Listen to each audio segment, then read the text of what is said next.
आज अपने को कॉन्ट्रैक्ट शुरू करना है, but before we start contract जरा अपना वो टॉट का छोटा सा पार्ट है वो फिनिश करके कॉन्ट्रैक्ट को शुरू करके 4 बजे तक हस्ता ला विस्ता।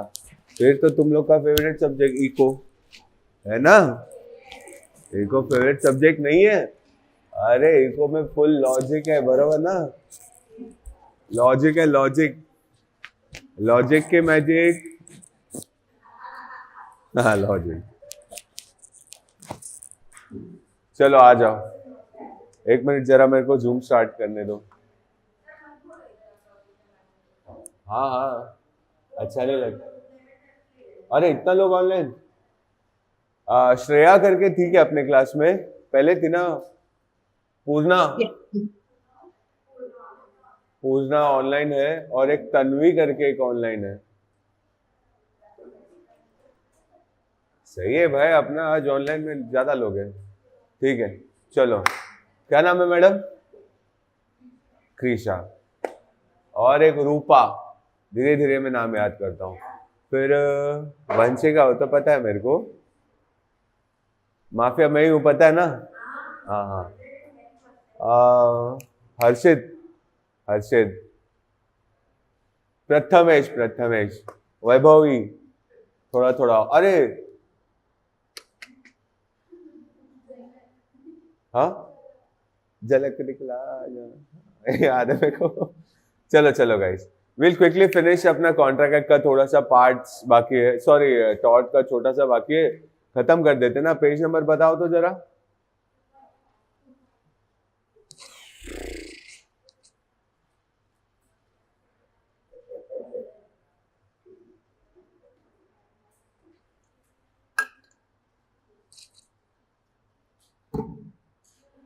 पेज नंबर बताओ यार। हाँ, 2.5।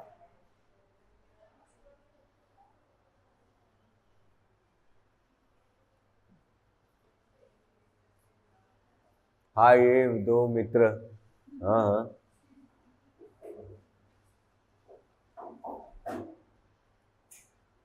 चलो okay, we have to start from here. Bole yes or no? Okay, we'll complete this. Then there is nothing left in taught, just the MCQs. We'll finish those MCQs. Introduce with a new chapter called Indian Contract Act. जरा मस्त आराम से आज Indian contract act कर लेते हैं। कल भी शायद मेरा ही लेक्चर है, आई एम नॉट श्योर। कल भी मेरा ही लेक्चर है यहाँ पे, तो कल थोड़ा सा और इंडियन कॉन्ट्रैक्ट एक्ट को थोड़ा सा और आगे लेके जाएंगे, है ना। इंडियन कॉन्ट्रैक्ट एक्ट काफी इंटरेस्टिंग चैप्टर है, इसमें बहुत सारे एग्जाम्पल सब लेके अपन पॉइंट्स को समझ सकते हैं। ओके, चलो आ जाओ। एम्प्लॉयर एंड इंडिपेंडेंट कॉन्ट्रैक्टर वाला पार्ट अपन कर रहे हैं, ठीक है। इधर देखो, this is the point, yes और नो? डन। अच्छा, इधर मैंने साइड में ना थोड़ा सा ऐसा एक बॉक्स बनाया, ठीक है। अच्छा, मैं बॉक्स इसके लिए बनाया कि जैसे एम्प्लॉयर एंड एम्प्लॉई है, वैसे एम्प्लॉयर इंडिपेंडेंट कॉन्ट्रैक्टर है। अच्छा, the topic is vicarious liability, बोलो यस और नो। अच्छा, विकेरियस लायबिलिटी, 1 मिनट। वैभवी के बाजू में बैठी है, क्या नाम है? तनुश्री, बरोबर ना। बोल तनुश्री, विकेरियस लायबिलिटी क्या होता है? तनुश्री, तनुश्री, एक सेकेंड, याद है तनुश्री? टॉट करता कोई, एब्सेंट थी नहीं ना, थी कल, हाँ। तो टॉट करता कोई और है और लायबल कोई और हो जाता है, यस और नो। तो जब टॉट करता कोई और है, लायबल कोई और हो जाता है, तो उसको विकेरियस लायबिलिटी करते हैं, बोलते हैं। वही सेम विकेरियस लायबिलिटी के अंदर अपन बात कर रहे हैं इंडिपेंडेंट कॉन्ट्रैक्टर की। अच्छा, speaking of vicarious liability, if you look at the first box, if you speak of vicarious liability, तो फर्स्ट बॉक्स रहेगा, तो क्या बोलेगी कृपा? बोल। If the taught is committed by dash, dash will be liable. बोल, फर्स्ट बॉक्स देख के बता। इफ द विकेरियस लायबिलिटी में टॉट करता कोई और लायबल कोई और हो जाता ना, तो वो फर्स्ट बॉक्स में बता कौन टॉट करेगा तो कौन लायबल होगा? एम्प्लॉय। मैंने रॉन्ग लिखा है क्या? दोनों तरफ एम्प्लॉयर एम्प्लॉयर लिख दिया। 1 मिनट, जस्ट ए सेकेंड ना।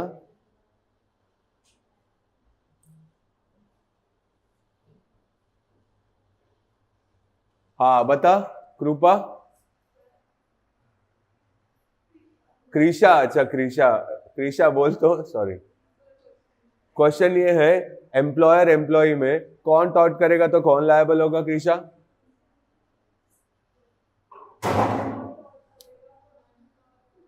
That's it. Speaking of vicarious liability बरोबर बोलिया, एम्प्लॉई ने टॉट किया तो एम्प्लॉयर विकेरियसली लायबल हो जाएगा। बोलो ट्रू? हाँ। अगर वही सेम लॉजिक लगा के मैं इंडिपेंडेंट कॉन्ट्रैक्टर और एम्प्लॉय, एक सेकेंड ना, इधर मैंने रॉन्ग लिखा है, एक मिनट रुक जाओ।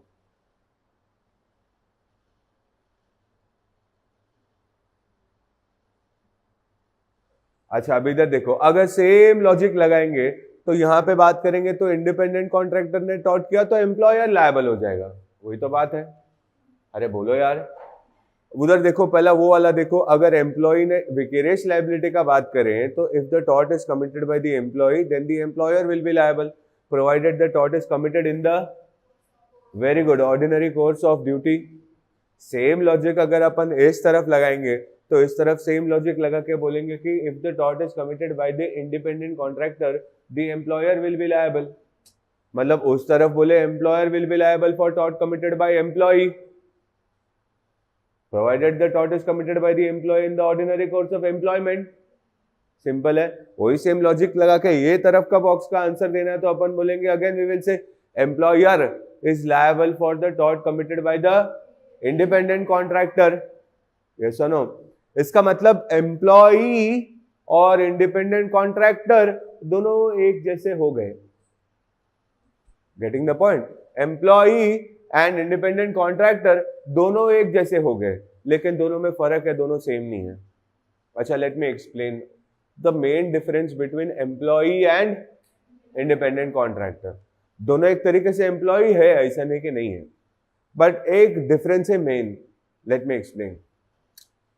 जो एम्प्लॉई, इंडिपेंडेंट कॉन्ट्रैक्टर नहीं, जो एम्प्लॉई होता है ना, उस पे एम्प्लॉयर का ज्यादा कंट्रोल होता है, ज्यादा कंट्रोल होता है। Meaning what to do, how to do, दोनों एम्प्लॉयर बताता है और एम्प्लॉय उस हिसाब से काम करता है। Yes or no?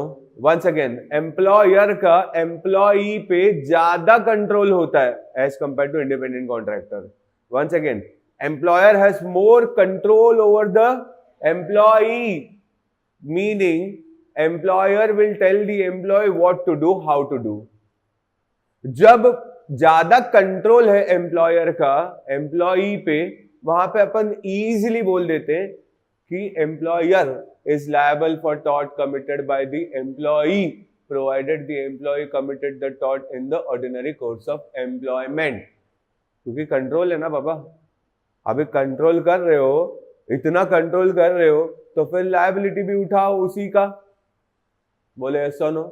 अच्छा, इंडिपेंडेंट कॉन्ट्रैक्टर पे एम्प्लॉयर का कंट्रोल कम होता है as compare to very good employ. Meaning employer सिर्फ व्हाट टू डू बताएगा, हाउ टू डू नहीं। समझा? पक्का? तो in that case the employee becomes slightly more independent. समझो, the independent contractor becomes slightly more independent than the employee.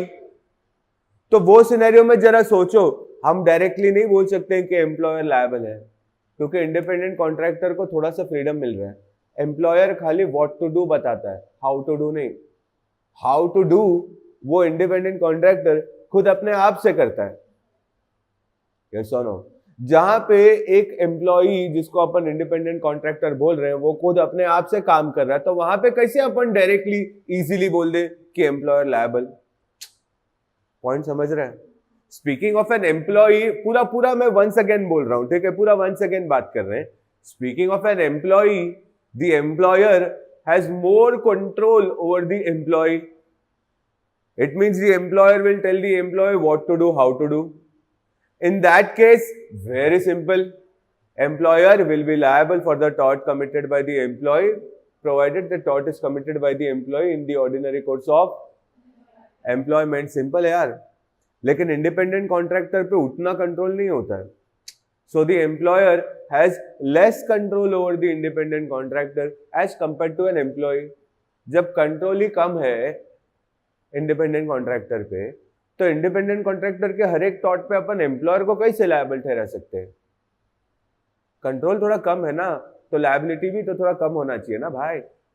रखो liability, बोलने का मतलब ये है कि इंडिपेंडेंट कॉन्ट्रैक्टर ने टॉट किया तो भी एम्प्लॉयर को लायबल रखो, लेकिन वो लायबिलिटी को थोड़ा कम करो, क्योंकि वो इंडिपेंडेंट कॉन्ट्रैक्टर है। अच्छा, just to give a perspective कि क्या भाई एम्प्लॉय और इंडिपेंडेंट कॉन्ट्रैक्टर का डिफरेंस क्या है। कोविड के पहले ना मैं भवंस कॉलेज में पढ़ाता था, पता है ना, अंधेरी में है। भवंस कॉलेज में मैं पढ़ाता था ना, उधर भवंस कॉलेज का मेरे पे फुल कंट्रोल था।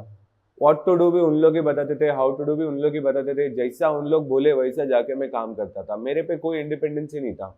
यस और no?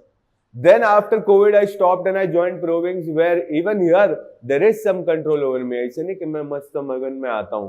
Yes or no? There is some control over me, but इतना ही है कि what to do। Abhishek sir मेरे को बोलते हैं what to do, how to do is up to me। Yes or no?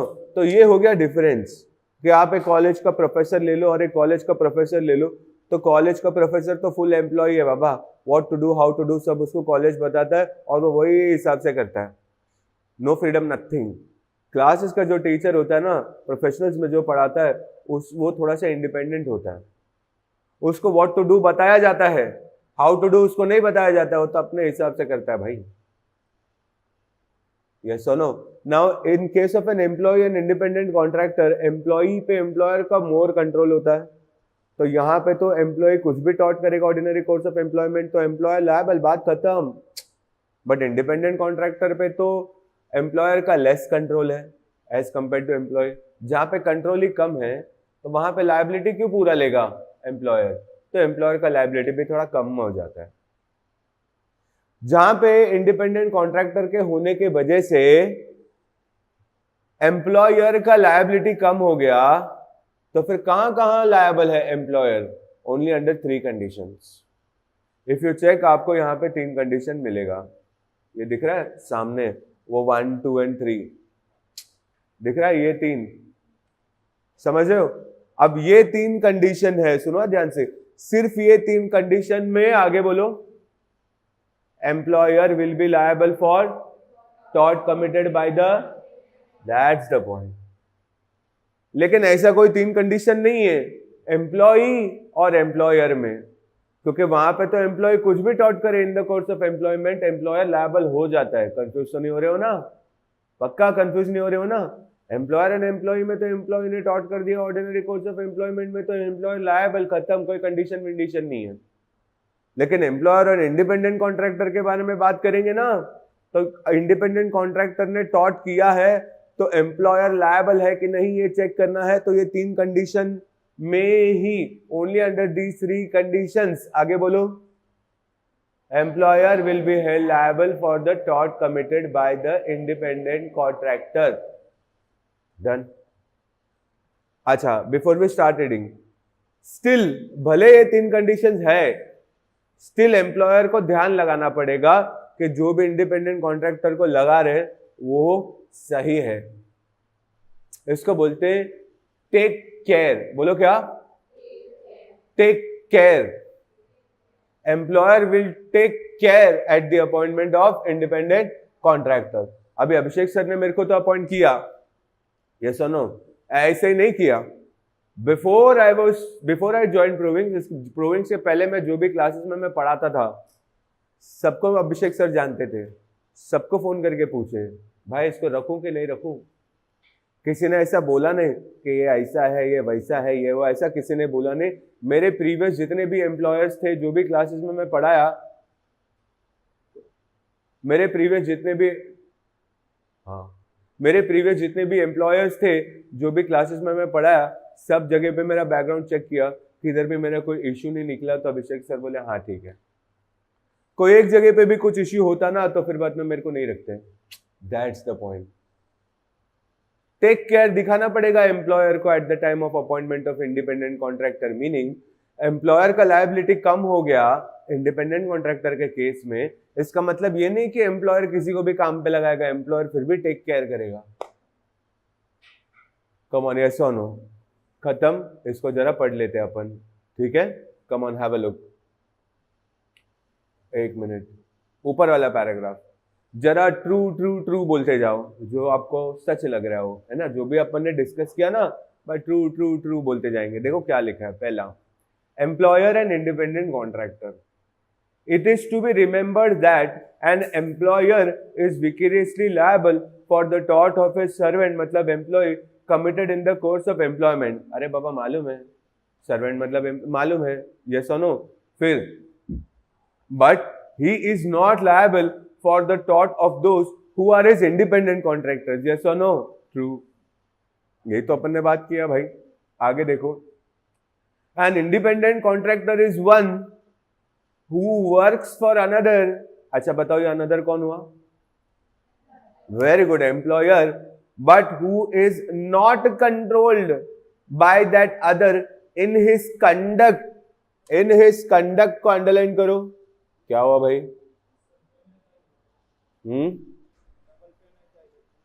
कौन सा पेन?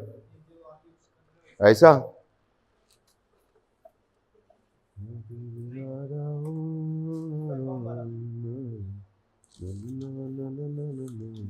नहीं भाई भाई भाई इधर नहीं, मेरे को लगा नीचे है लेकिन नहीं है।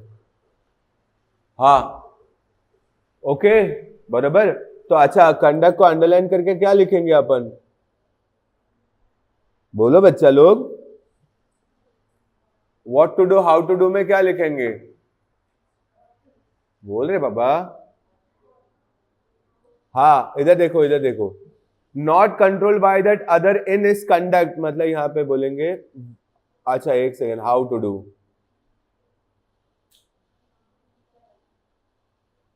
लिखो मेरे साथ यहां पे, how to do in the performance of that work, मतलब एम्प्लॉयर खाली बताएगा व्हाट टू डू।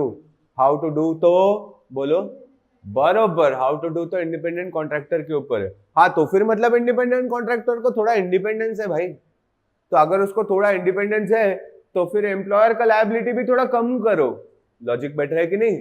अच्छा, तो कब एम्प्लॉयर लायबल होगा for the tort committed by the independent contractor? Only when these three conditions are satisfied. एक का आंसर मैं बताऊंगा, बाकी का दो तो तुम समझाओगे मेरे को। यस और नो? फुल लॉजिक लगा के एक मैं बताऊंगा, बाकी का तो तुम मेरे को समझाओगे कि ये लाइन का ना ये मतलब है। पक्का? शुरू करें? चलो देखो क्या लिखा है। पहला, आराम से, हाँ। इट इज, अच्छा इधर देखो, द एम्प्लॉयर, ये वाला पैराग्राफ देखो, where employer is liable for the acts of independent contractor. कब? वेयर बोलो, व्हेन बोलो, सिमिलर, जबकि दोनों अलग है, बट यहां पे वेयर बोलो व्हेन बोलो एक ही बात हो गई, है ना।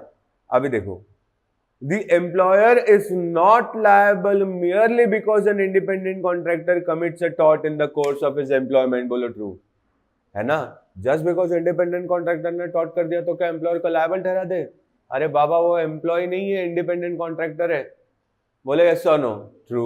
आगे देखो क्या लिखा, the employer is liable only if he himself is deemed to have committed a tort. अगर ऐसा कंक्लूजन निकल रहा है कि टॉर्ट भले इंडिपेंडेंट कॉन्ट्रैक्टर ने किया, लेकिन मानना तो यही है कि टॉर्ट किसने किया? एम्प्लॉयर ने, तो ही एम्प्लॉयर को लायबल ठहराएंगे। और वो कब होता है? तीन कंडीशन में होता है। वहां पे लिखा है दिस में happen in one of the following three ways. ये तीन में से कोई एक वे में हुआ तो बोलेंगे टॉर्ट भले इंडिपेंडेंट कॉन्ट्रैक्टर ने किया, लेकिन लायबल कौन हुआ? एम्प्लॉयर। आराम से, एक मैं बोलूंगा, दो तुम बताओगे, ठीक है। रेडी हो जाओ, बाद में बोलना मत कि मुझे नहीं मालूम, दिमाग लगा के मस्त बोलने का, ठीक है। First point, when employer authorises him to commit a tort, मतलब एम्प्लॉयर ने इंडिपेंडेंट कॉन्ट्रैक्टर को बोला जा टॉर्ट करके आ, बरोबर ना। हाँ तो भाई, तो वहां पे तो अपन एम्प्लॉयर को ही लायबल ठहराएंगे ना, तो ये तो स्ट्रेट फॉरवर्ड हो गया, सिंपल हो गया ना। यहाँ पे if the employer is authorising the independent contractor to commit a tort, तो भाई तो एम्प्लॉयर ही लायबल हुआ ना, सिंपल। ये सुनो, अब दूसरा वाला तुम लोग मेरे को बताओगे, इन टॉर्ट्स ऑफ स्ट्रिक्ट लायबिलिटी, सोच के बताओ इन टॉर्ट्स ऑफ स्ट्रिक्ट लायबिलिटी को आप कैसे एक्सप्लेन करोगे? हाँ, स्ट्रिक्ट लायबिलिटी का कंडीशंस तो पता है, something brought into the land, escape plus damage. एक तीसरा पॉइंट भी है, non natural, very good, non natural use of land, Rupa, बरोबर ना? हाँ करेक्ट, वो पता है, लेकिन इसको कैसे एक्सप्लेन करोगे इन case of in torts of strict liability? म्हणजे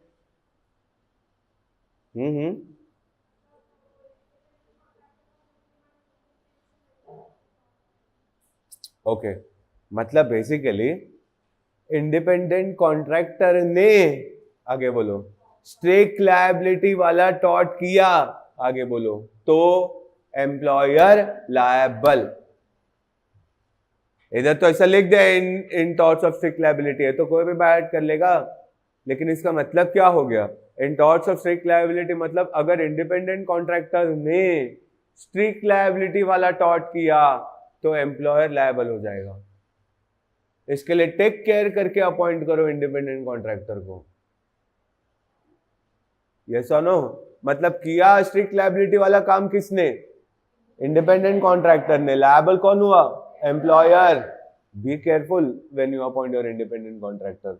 सेम लॉजिक लगाओ थर्ड वाले पॉइंट पे। हर्षित, थर्ड वाला पॉइंट बता। नेग्लिजेंस ऑफ इंडिपेंडेंट कॉन्ट्रैक्टर म्हणजे टॉर्ट किसने किया? कौन सा वाला टॉर्ट किया? नेग्लिजेंस। नेग्लिजेंस किसने किया? इंडिपेंडेंट कॉन्ट्रैक्टर ने। लायबल कौन हुआ? एम्प्लॉयर। थर्ड वाला पॉइंट फिर से बोल रहा हूं, वहां पे लिखा है ना नेग्लिजेंस ऑफ इंडिपेंडेंट कॉन्ट्रैक्टर। इसका मतलब अगर इंडिपेंडेंट कॉन्ट्रैक्टर ने नेग्लिजेंस दिखाया तो लायबल कौन हुआ? एम्प्लॉयर। चाहे कोई भी नेग्लिजेंस हो, नेग्लिजेंस पता है ना अपने को, ध्यान नहीं दिया। कम यहाँ पे ध्यान देना चाहिए, वहां पे ध्यान नहीं दिया और सामने वाले को नुकसान हो गया तो वो हो गया नेग्लिजेंस। मतलब अगर लापरवाही बोलते ना, मतलब इंडिपेंडेंट कॉन्ट्रैक्टर ने किधर भी लापरवाही दिखाया तो फिर एम्प्लॉयर लायबल होगा। तो टेक केयर करना अपॉइंट करते वक्त इंडिपेंडेंट कॉन्ट्रैक्टर को। यस और नो? अब वही चीज नेक्स्ट लाइन में एक्सप्लेन किया, देखो लिखा है कि where employer is not liable for the acts, मतलब tort of an independent contractor, वहां पे लिखा है employer is not liable for the torts of an independent contractor if he has taken care. Taken care, मैं बोला ना take care, वो if he has taken care in the appointment of the contractor। Simple है ना भाई? yes or no? चलो थोड़ा सा आगे बढ़े। अब liability for the acts of servant। अच्छा इधर देखो, इधर देखो दीदी, who is liable for tort committed by the servant? Employer या तो मास्टर। yes or no? हाँ तो पता है, फिर master is vicariously liable for the tort committed by the servant provided the servant has committed the tort in the ordinary course of employment। बोलो duty, बोलो कुछ भी बोलो यार, कुछ भी मतलब कुछ भी नहीं। एम्प्लॉयमेंट, ड्यूटी है ना, बिजनेस, ऐसा, बराबर। अच्छा आराम से अभी इधर देखो, इधर देखो slowly. The employer is liable, बराबर ना? The employer is liable whenever his servant commits a tort in the course of his employment। ये तो पता है भाई, हम तो बोल ही रहे हैं ये चीज, बिना देखे बोल रहे हैं हम लोग। Employer is liable for the tort committed by the employee provided the employee has committed the tort in the ordinary course of employment। हमको मालूम है ये चीज जो लिखा है वो, है ना? जरा सा आगे देखो, the act is deemed मतलब assumed to be done in the course of employment if। ये लाइन का मैं मतलब बताऊं, और जो बोल रहा है ना इन the course of employment, in the course of employment बोला ना, कब हम इन द कोर्स ऑफ एम्प्लॉयमेंट बोलते हैं ना, उसको 2 पॉइंट में एक्सप्लेन किया। बाय हार्ट तो है अपने को क्या? इन the course of employment, provided the act is done, तो आप बोलते हो इन द कोर्स ऑफ एम्प्लॉयमेंट, लेकिन वो इन द कोर्स ऑफ एम्प्लॉयमेंट का क्या मतलब है उसको 2 पॉइंट में एक्सप्लेन किया, बस उतना ही है। पहला पॉइंट पढ़ के तुमको दिल से फील होना चाहिए कि हाँ यार in the course of employment. Try करें, चलो पहला पॉइंट पढ़ते, देखो क्या लिखा है। A wrongful act authorised by the employer, पढ़ो जोर से। A wrongful act authorised by the employer. सोचो, wrongful act authorised by the employer तो वो wrongful act in the course of employment ही हुआ भाई। तो फिर तो एम्प्लॉयर ही लायबल होगा for the tort committed by his servant. दिल से लगा ना। अच्छा दूसरा देखो, दूसरा, हाँ अभी इसको आराम से देखो। A wrongful and unauthorised, unauthorised के ऊपर क्या लिखा है? ऑथोराइज, नीचे क्या लिखा है? अनऑथराइज, तो वहां पे लायबल नहीं होना चाहिए। जरा मैं आप लोगों को कोशिश कर रहा हूं कंफ्यूज करने की, होना मत। मैं आप लोगों को कंफ्यूज कर रहा हूं कि ऊपर लिखा, देखो ऑपोजिट वर्ड्स है ना, ऑथोराइज्ड अनऑथोराइज्ड ऑपोजिट हो गया। अगर ऑथोराइज्ड में अगर हम बोल रहे हैं कि लायबल, तो अनऑथोराइज्ड में तो नॉट लायबल होना चाहिए। तो नॉट लायबल है तो वो आना ही नहीं चाहिए था ना, वो पॉइंट फिर भी डाल दिया। ऑथोराइज्ड में भी लायबल, अनऑथोराइज्ड में भी लायबल। हाँ हाँ, ध्यान से पढ़ना। देखो दूसरा वाला लिखा है wrongful act, sorry wrongful and unauthorised mode of doing some act authorised by the employer. इसका मतलब एम्प्लॉयर ने जो अथॉरिटी दिया, वो अथॉरिटी को रॉन्ग मोड में किया सर्वेंट ने, तो भी एम्प्लॉयर ही लायबल। जरा मैंने एग्जाम्पल लिया था ना गणेश बुक स्टोर से बुक लेने के लिए, किसका एग्जाम्पल लिया था? कौन था वो? तन्वी। कहाँ है तन्वी? अच्छा तन्वी आई नहीं। अच्छा अरे हाँ रे तन्वी, अच्छा ये तन्वी, ओके ओके, इधर बैठती है फर्स्ट बेंच। हाँ हाँ हाँ, ओके ओके तन्वी। तो उसमें तन्वी को मैंने क्या अथॉरिटी दिया था? बुक लेके आने। गणेश बुक स्टोर से कुछ उठाने के लिए परमिशन दिया था क्या? मैंने अथॉरिटी दिया था? नहीं। फिर भी की ना तन्वी। मतलब तन्वी ने क्या किया? अनऑथराइज्ड मोड में ऑथराइज चीज किया। समझा? अनऑथराइज्ड मोड में ऑथराइज चीज किया, तो भी कौन लायबल? मैं ही लायबल। इसका मतलब अगर मैं ऑथराइज करूंगा जा टॉट करके आ, तो वहां पे भी मैं ही लायबल मास्टर। और अगर सर्वेंट ने या एजेंट ने या एम्प्लॉय ने रॉन्गफुल या अनऑथराइज्ड मोड में किया, जो मैंने ऑथराइज करने को बोला उस काम को अनऑथराइज्ड मोड में किया, तो भी मैं ही लायबल। इसके लिए तो बोलते हैं सोच समझ के काम दो, किसी को भी काम मत दो। तुम्हारा काम तुम किसी से करवाते हो तो किसी को भी दे देते हो, किसी को भी दे देते हो। नहीं अपन सोचते हैं कि ये मेरा काम कर पाएगा कि नहीं, गपला तो नहीं करेगा ना। करेगा तो उसको नहीं देंगे काम हम लोग, क्योंकि वो कर देगा ना कुछ गपला, तो भाई अपने लगेंगी। बोले यस और no, that's the point. Correct, खत्म, चैप्टर खत्म। जरा एमसीक्यूज फटाफट फटाफट खत्म कर लेते हैं, फिर बाद में अपना नया चैप्टर कॉन्ट्रैक्ट एक्ट को शुरू करते हैं। चलो आ जाओ।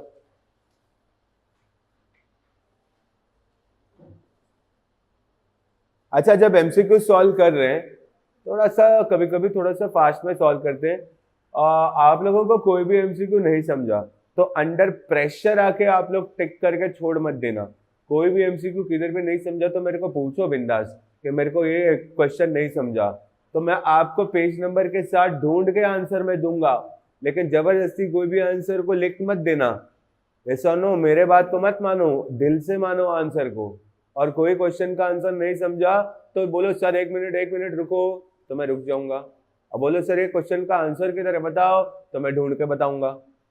ये सुनो, लेकिन जबरदस्ती मत टिक कर देना। ओके चलो शुरू करते हैं। पहला, टॉट is derive from the dash word, Latin word. दूसरा, टॉट is derive from the Latin word dash, tortum. तीसरा, टॉट मीन्स व्हाट? रॉन्ग। मैंने टिक किया है, आप लोग भी टिक करो, लेकिन बाकी ऑप्शंस को भी देखो आराम से, ठीक है? फिर थोड़ा सा स्लो में करता हूं। The person committing the taught is known as a taught phasor, option C. उसके बाद question number 5, taught is a civil wrong, option B. Sixth, which of the following statements is और आर करेक्ट? करेक्ट पे ध्यान दो, कितने correct है। Taught is a civil wrong but every civil wrong is not taught, ये correct है। दूसरा बोल रहा है taught is civil wrong and every civil wrong is टॉट, कुछ भी। टॉट इज नॉट सिविल रॉन्ग, कुछ भी। नन ऑफ द अबव, कुछ भी। तो अपना ए वाला सही है, मतलब कुछ भी। फिर टॉट is defined under limitations act, section dash of the limitations act 1963 defines टॉट, सेक्शन 2 सबसेक्शन एम। ये तो भाई अपन ने लिखा है स्टार्टिंग में, according to section 2 subsection M, बढ़िया। फिर section 2 subsection M of the limitations act 1963 states that tort means a civil wrong which is other than a तो आंसर क्या है? अच्छा, बहुत बच्चे लोग बोलते हैं इधर क्यों है, नीदर होना चाहिए। मेरी बात सुनो, एक मिनट, मैं इसको रब कर देता हूं। रुको रुको रुको, आराम से। 9th क्वेश्चन को फिर से सॉल्व कर रहे हैं। आराम से, मैंने रब कर दिया आंसर, मैंने रब कर दिया जो था। फिर से आराम से देख रहे, देखो। टॉट means a civil wrong which is other than a breach of contract और ब्रीच ऑफ ट्रस्ट। आपने को दोनों नहीं चाहिए। ईदर बोलेंगे ना तो दोनों में से कोई एक चाहिए, एक नहीं चाहिए। नीदर बोलेंगे ना तो अपने को दोनों नहीं चाहिए। बोला, अपने को दोनों नहीं चाहिए कि एक चाहिए, एक नहीं चाहिए? दोनों एक्सक्लूड करना है। सिविल रॉन्ग में से ब्रीच ऑफ कॉन्ट्रैक्ट को भी हटा दो, ब्रीच ऑफ ट्रस्ट को भी हटा दो, तो अपने को ये भी नहीं चाहिए, अपने को वो भी नहीं चाहिए। बचा कुचा जो है वो टॉट है। तो बोलो क्या करो, ईदर के नीदर? ऑप्शन सी के डी? ऑप्शन डी है। Option D is the answer. ना तो अपने को ए चाहिए, ना तो अपने को बी चाहिए। शायद मैंने सी टिक किया था, है ना? वो रॉन्ग है, मैंने जो टिक किया था। Answer is D. Last time मैंने राइट आंसर बोला और वो रॉन्ग को ऐसे टिक रहने दिया। Answer is neither A neither B. Once again we do this question. लिखा है कि टॉट means civil wrong which is other than a dash. Other than पता है अपने को, breach of contract, breach of trust. तो दोनों नहीं चाहिए ना अपने को, तो अपन दोनों को अदर देन एक्सक्लूड कर रहे, तो अपने को फिर बाद में नीदर लिखना पड़ेगा। ना तो नीदर मतलब ये भी नहीं वो भी नहीं, ईदर मतलब दोनों में से कोई एक।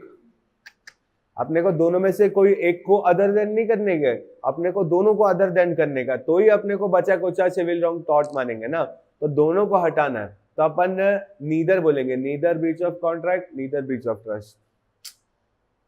बोले ऐसा नो? अच्छा, बाकी के क्वेश्चंस देखो। 10 टू कॉन्स्टिट्यूट अ टॉट there must be any act. ऐसा कुछ नहीं होता है। रॉन्गफुल एक्ट और omission on the part of the person, ये सही है। उसके बाद question number 11, to constitute a tort there must be wrongful act or omission on the part of the person. This means that one person has violated dash of another person. Legal rights या moral rights, ethical rights, customary rights, ऐसा कुछ नहीं पढ़ा अपन ने tort chapter में। आगे, to constitute tort there must be wrongful act or omission on the part of the person which has created what? Legal damage, liquidated damage, ordinary damage, special damage, ये सब contract act में। Yes or no?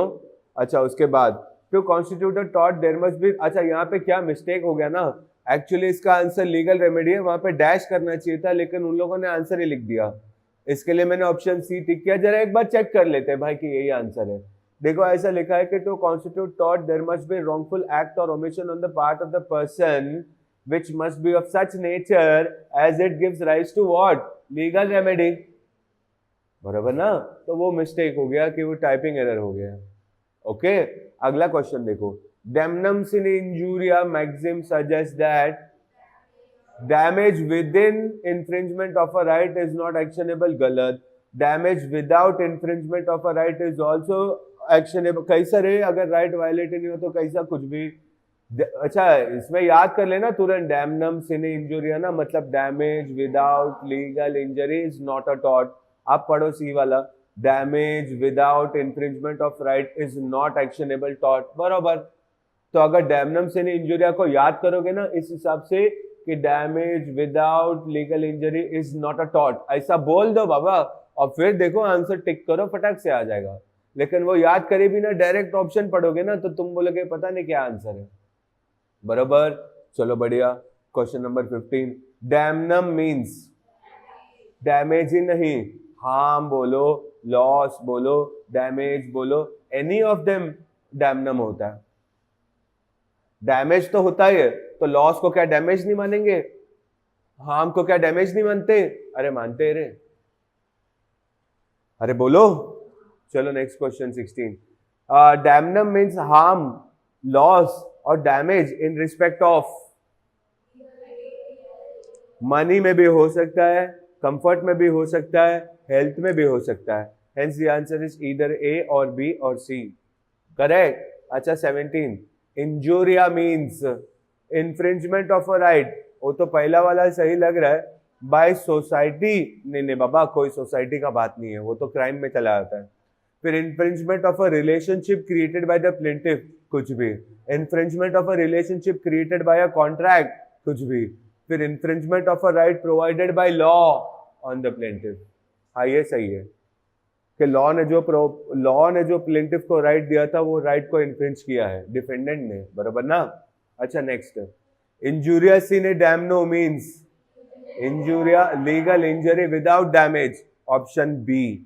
फिर question 19, dash means where there is no damage resulted yet it is an injury or wrong in tort। हाँ, yet मतलब फिर बाद में injuria sine डैमनो, मतलब पैसे का नुकसान नहीं हुआ फिर भी अपन केस कर रहे हैं, तो फिर अपन बोलेंगे ऑप्शन ए। उसके बाद क्वेश्चन नंबर 20 देखो, injuria sine damno means where there is injuria sine damnum is a tort, याद है ना। फिर तो where there is infringement of a legal right not resulting in harm but the plaintiff can still sue in tort, बरोबर है। B वाला देखो, where there is a violation of a private legal right of an individual there is an injury even if there is no damage, ये भी बरोबर है। तो फिर अपन टिक करेंगे option C, both of the above. बोलो ट्रू, बढ़िया।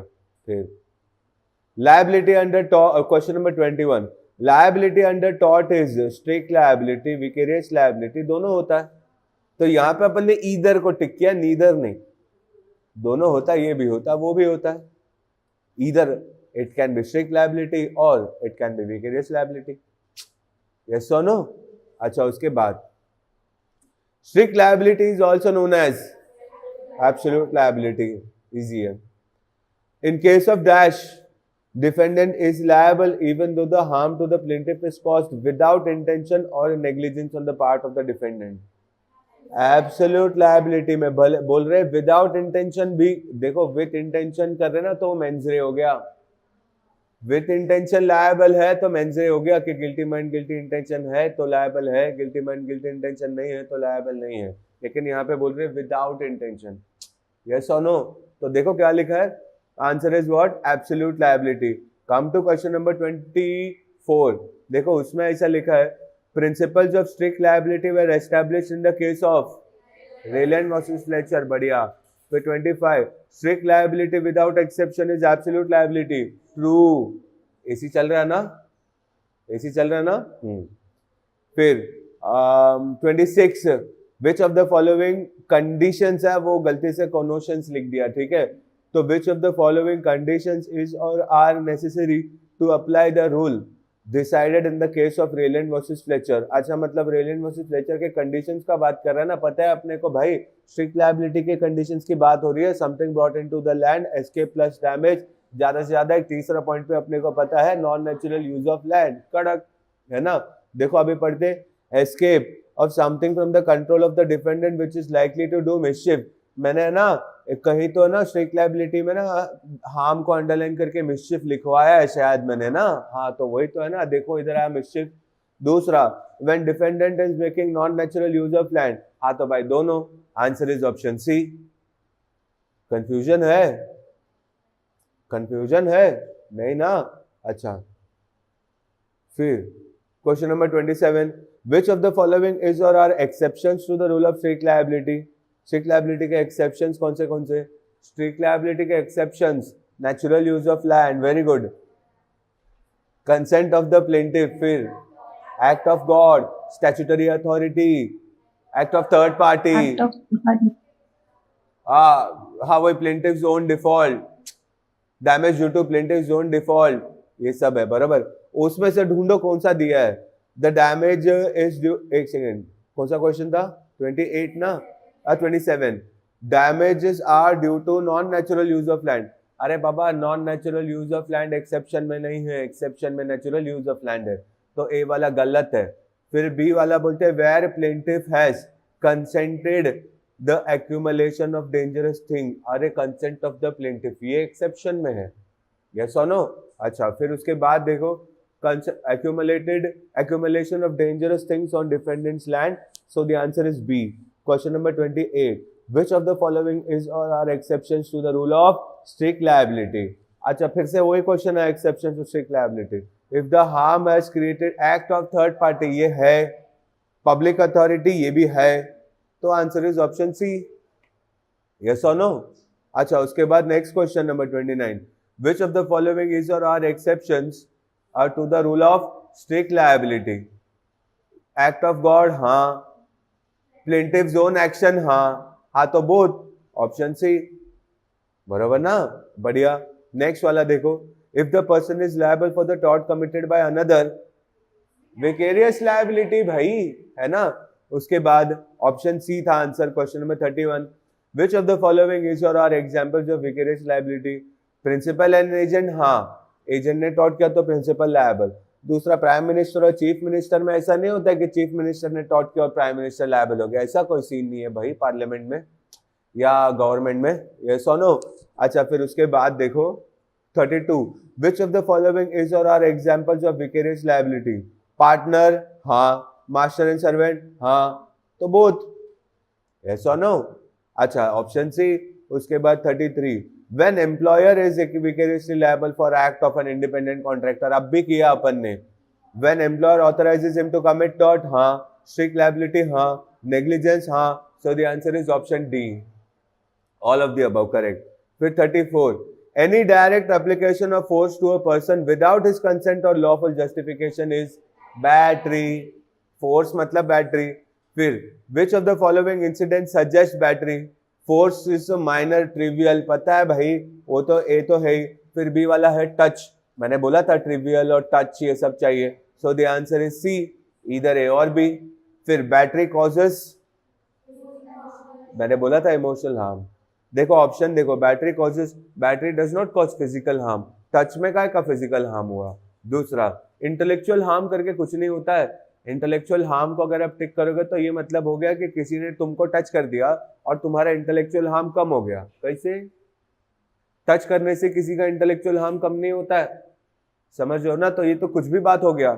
सी वाला सही है, इमोशनल हार्म। तुम्हारे परमिशन के बिना कोई आकर तुमको टच करेगा ना तो तुमको इमोशनल हार्म होगा, ऐसा कैसा टच कर दिया भाई। यस और नो, वो आंसर है सी, यस और नो। काफी बार बच्चे लोग फिजिकल बोल देते हैं, फिजिकल हार्म नहीं होता बैटरी में, फिजिकल हार्म तो बॉडीली हार्म में होता है रे। यस और नो, चलो बढ़िया। फिर 37, when the defendant by his act creates an apprehension, apprehension पढ़ते ही क्या आना चाहिए?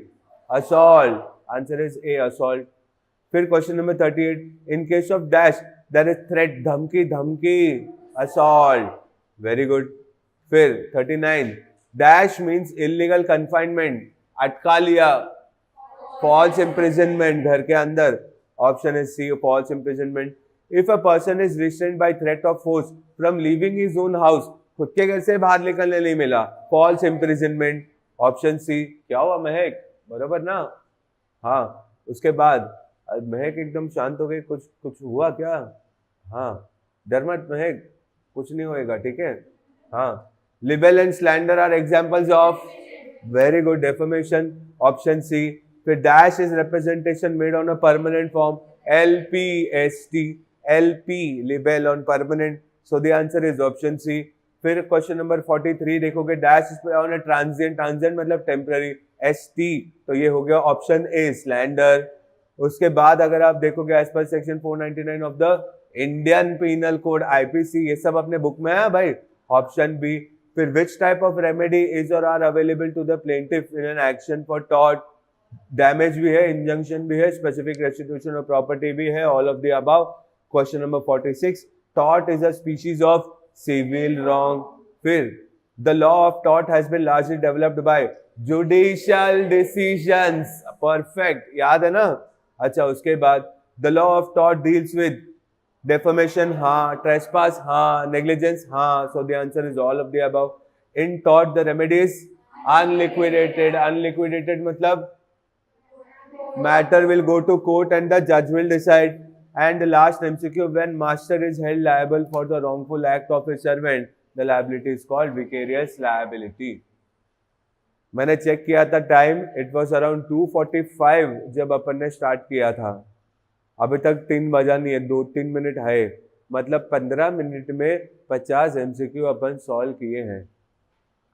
एग्जाम में तुम्हें ऐसा स्पीड रखना है, समझा कि नहीं? There is a reason why मैंने इतना फास्ट करवाया, ये बताने के लिए आप लोगों को कि तुम्हारा टाइम मैनेजमेंट कैसा होना चाहिए।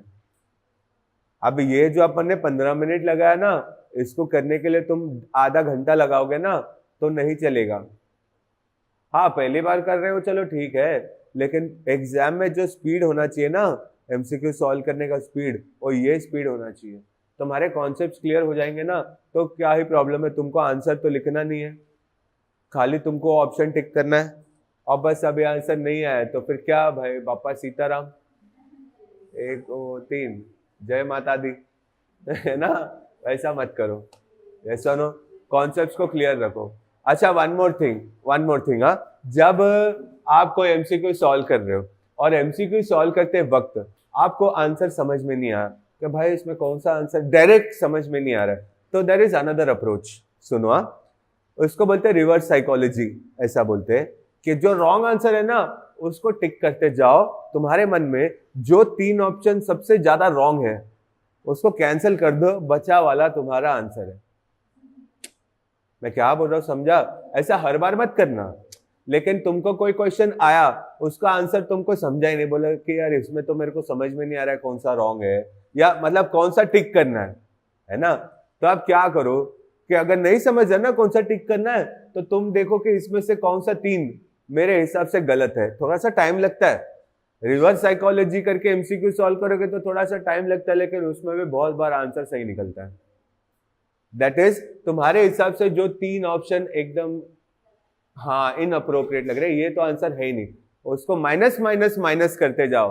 3 ऑप्शन को माइनस माइनस माइनस करते जाओ, एक लास्ट में बचेगा, वो तुम्हारा आंसर है। जय माता दी बोल के टिक कर दो। यस और नो? बढ़िया। Come on, let's start with a new chapter, Indian contract act 1872। Shall we? आ जाओ। अच्छा, इधर देखो एक मिनट, हाँ,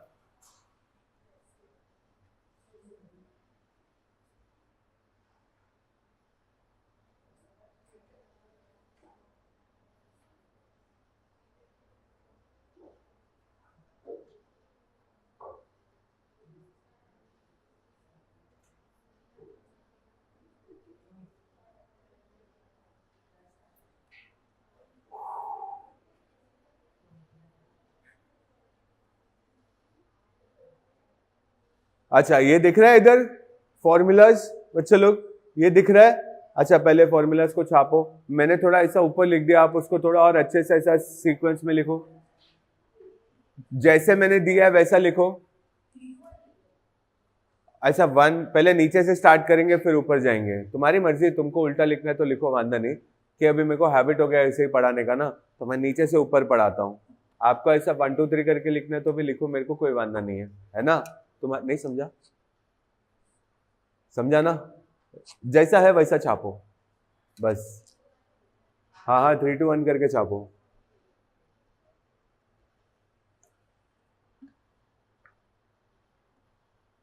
फर्स्ट उसमें लड़की बेटी क्या नाम है? हम्म, हर्षिया।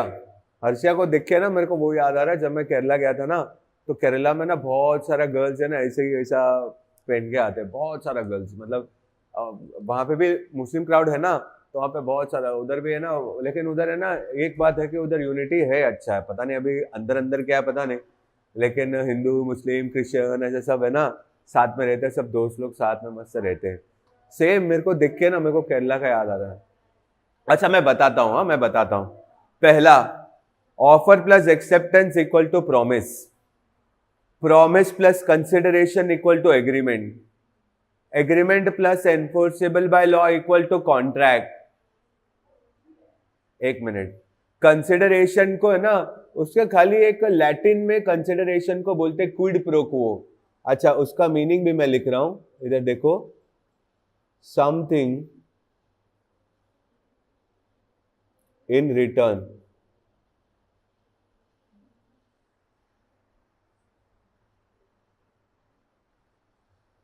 ओके और फिर बाद में agreement plus enforceable by law equal to contract, और एनफोर्सेबल बाय लॉ का मतलब होता है intention to create legal relations.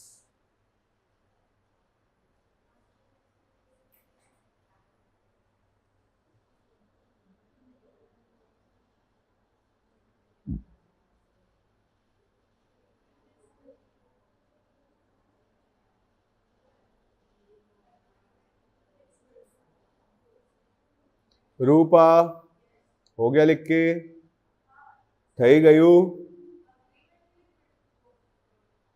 Consideration के लिए क्विड प्रो को है।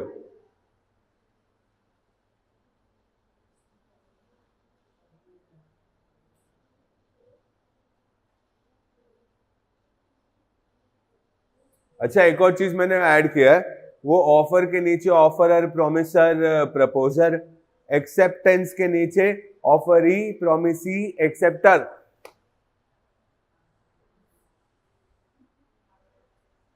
आराम से फटाफट लिखना।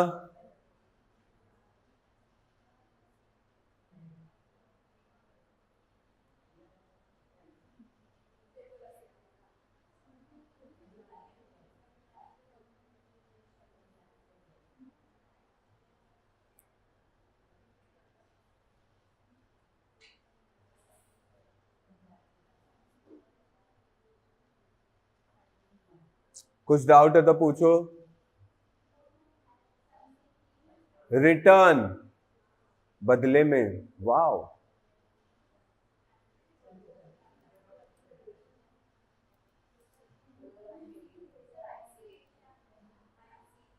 Indian contract act.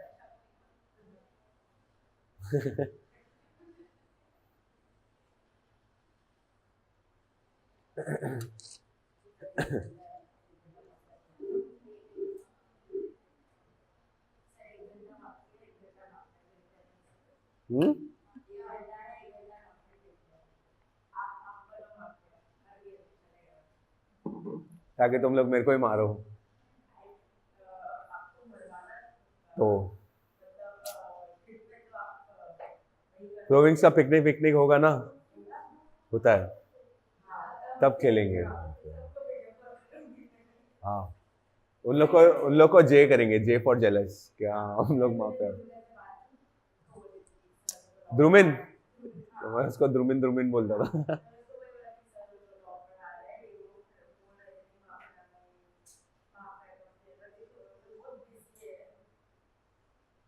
मेरे को याद है अपन बस में जा रहे थे और तुम लोग कितना सिंसियरली खेल रहे थे, और मैं ऐसा सोया था और मैं बोल रहा था माफिया मैं हूं, और कोई नहीं है, मैं ही हूं माफिया।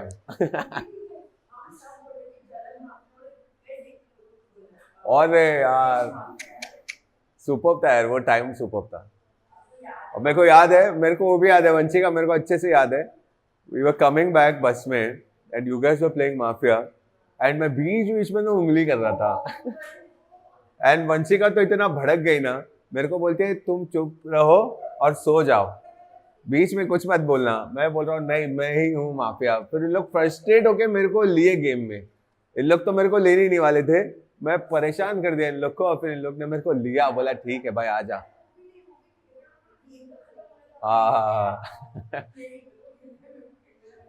इट वाज फन यार, मस्त था। चलो थैंक यू, डन, पक्का। चलो लेट्स स्टार्ट। ओके मेरी बात सुनो गाइस, ये फॉर्मूला का क्या सिस्टम है, ठीक है, ये मैं हमेशा से ऐसे ही करवाता हूँ कि ये फॉर्मूलाज के थ्रू है ना, देखो अपने को समझना है कॉन्ट्रैक्ट एकदम ऊपर वाला, but you can not directly start with contract. Contract बनता कैसे है, वो स्टार्ट होता है ऑफर से, ये सुनो। अब ये पूरे चैप्टर में ना 2-3 पेज का ऑफर को लेके बात हो रही है, 2-3 पेज एक्सेप्टेंस को लेके बात हो रही है, 2-3 पेज कंसिडरेशन को लेके बात हो रही है, ऐसा सब हो रहा है। तो मैं क्या करता हूं पता है, एक छोटा सा ना एग्जाम्पल लेता हूं, और वो एग्जाम्पल के थ्रू छोटे मीनिंग में, सिंपल मीनिंग में ऑफर, एक्सेप्टेंस, कंसिडरेशन, ये सब एक बार अपन समझ लेते हैं रफ में, है ना।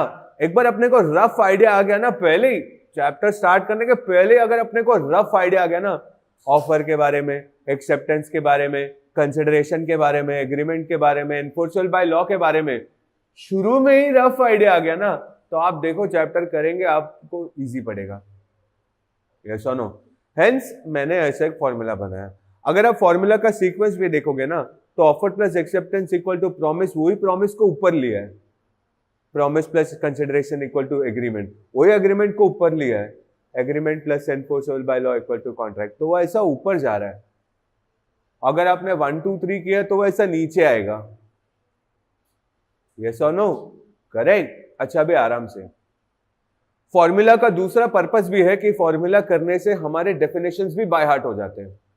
तो फॉर्मूला करके अपने को रफ आइडिया भी मिल जाएगा कि कॉन्सेप्ट्स क्या क्या है इस चैप्टर में, और साथ ही फॉर्मूलाज करके अपने डेफिनेशंस भी बाय हार्ट हो जाएंगे। पक्की बात है, चेक कर लो ना कि फॉर्मूला करके डेफिनेशन बाय हार्ट हुआ कि नहीं, चेक कर लो।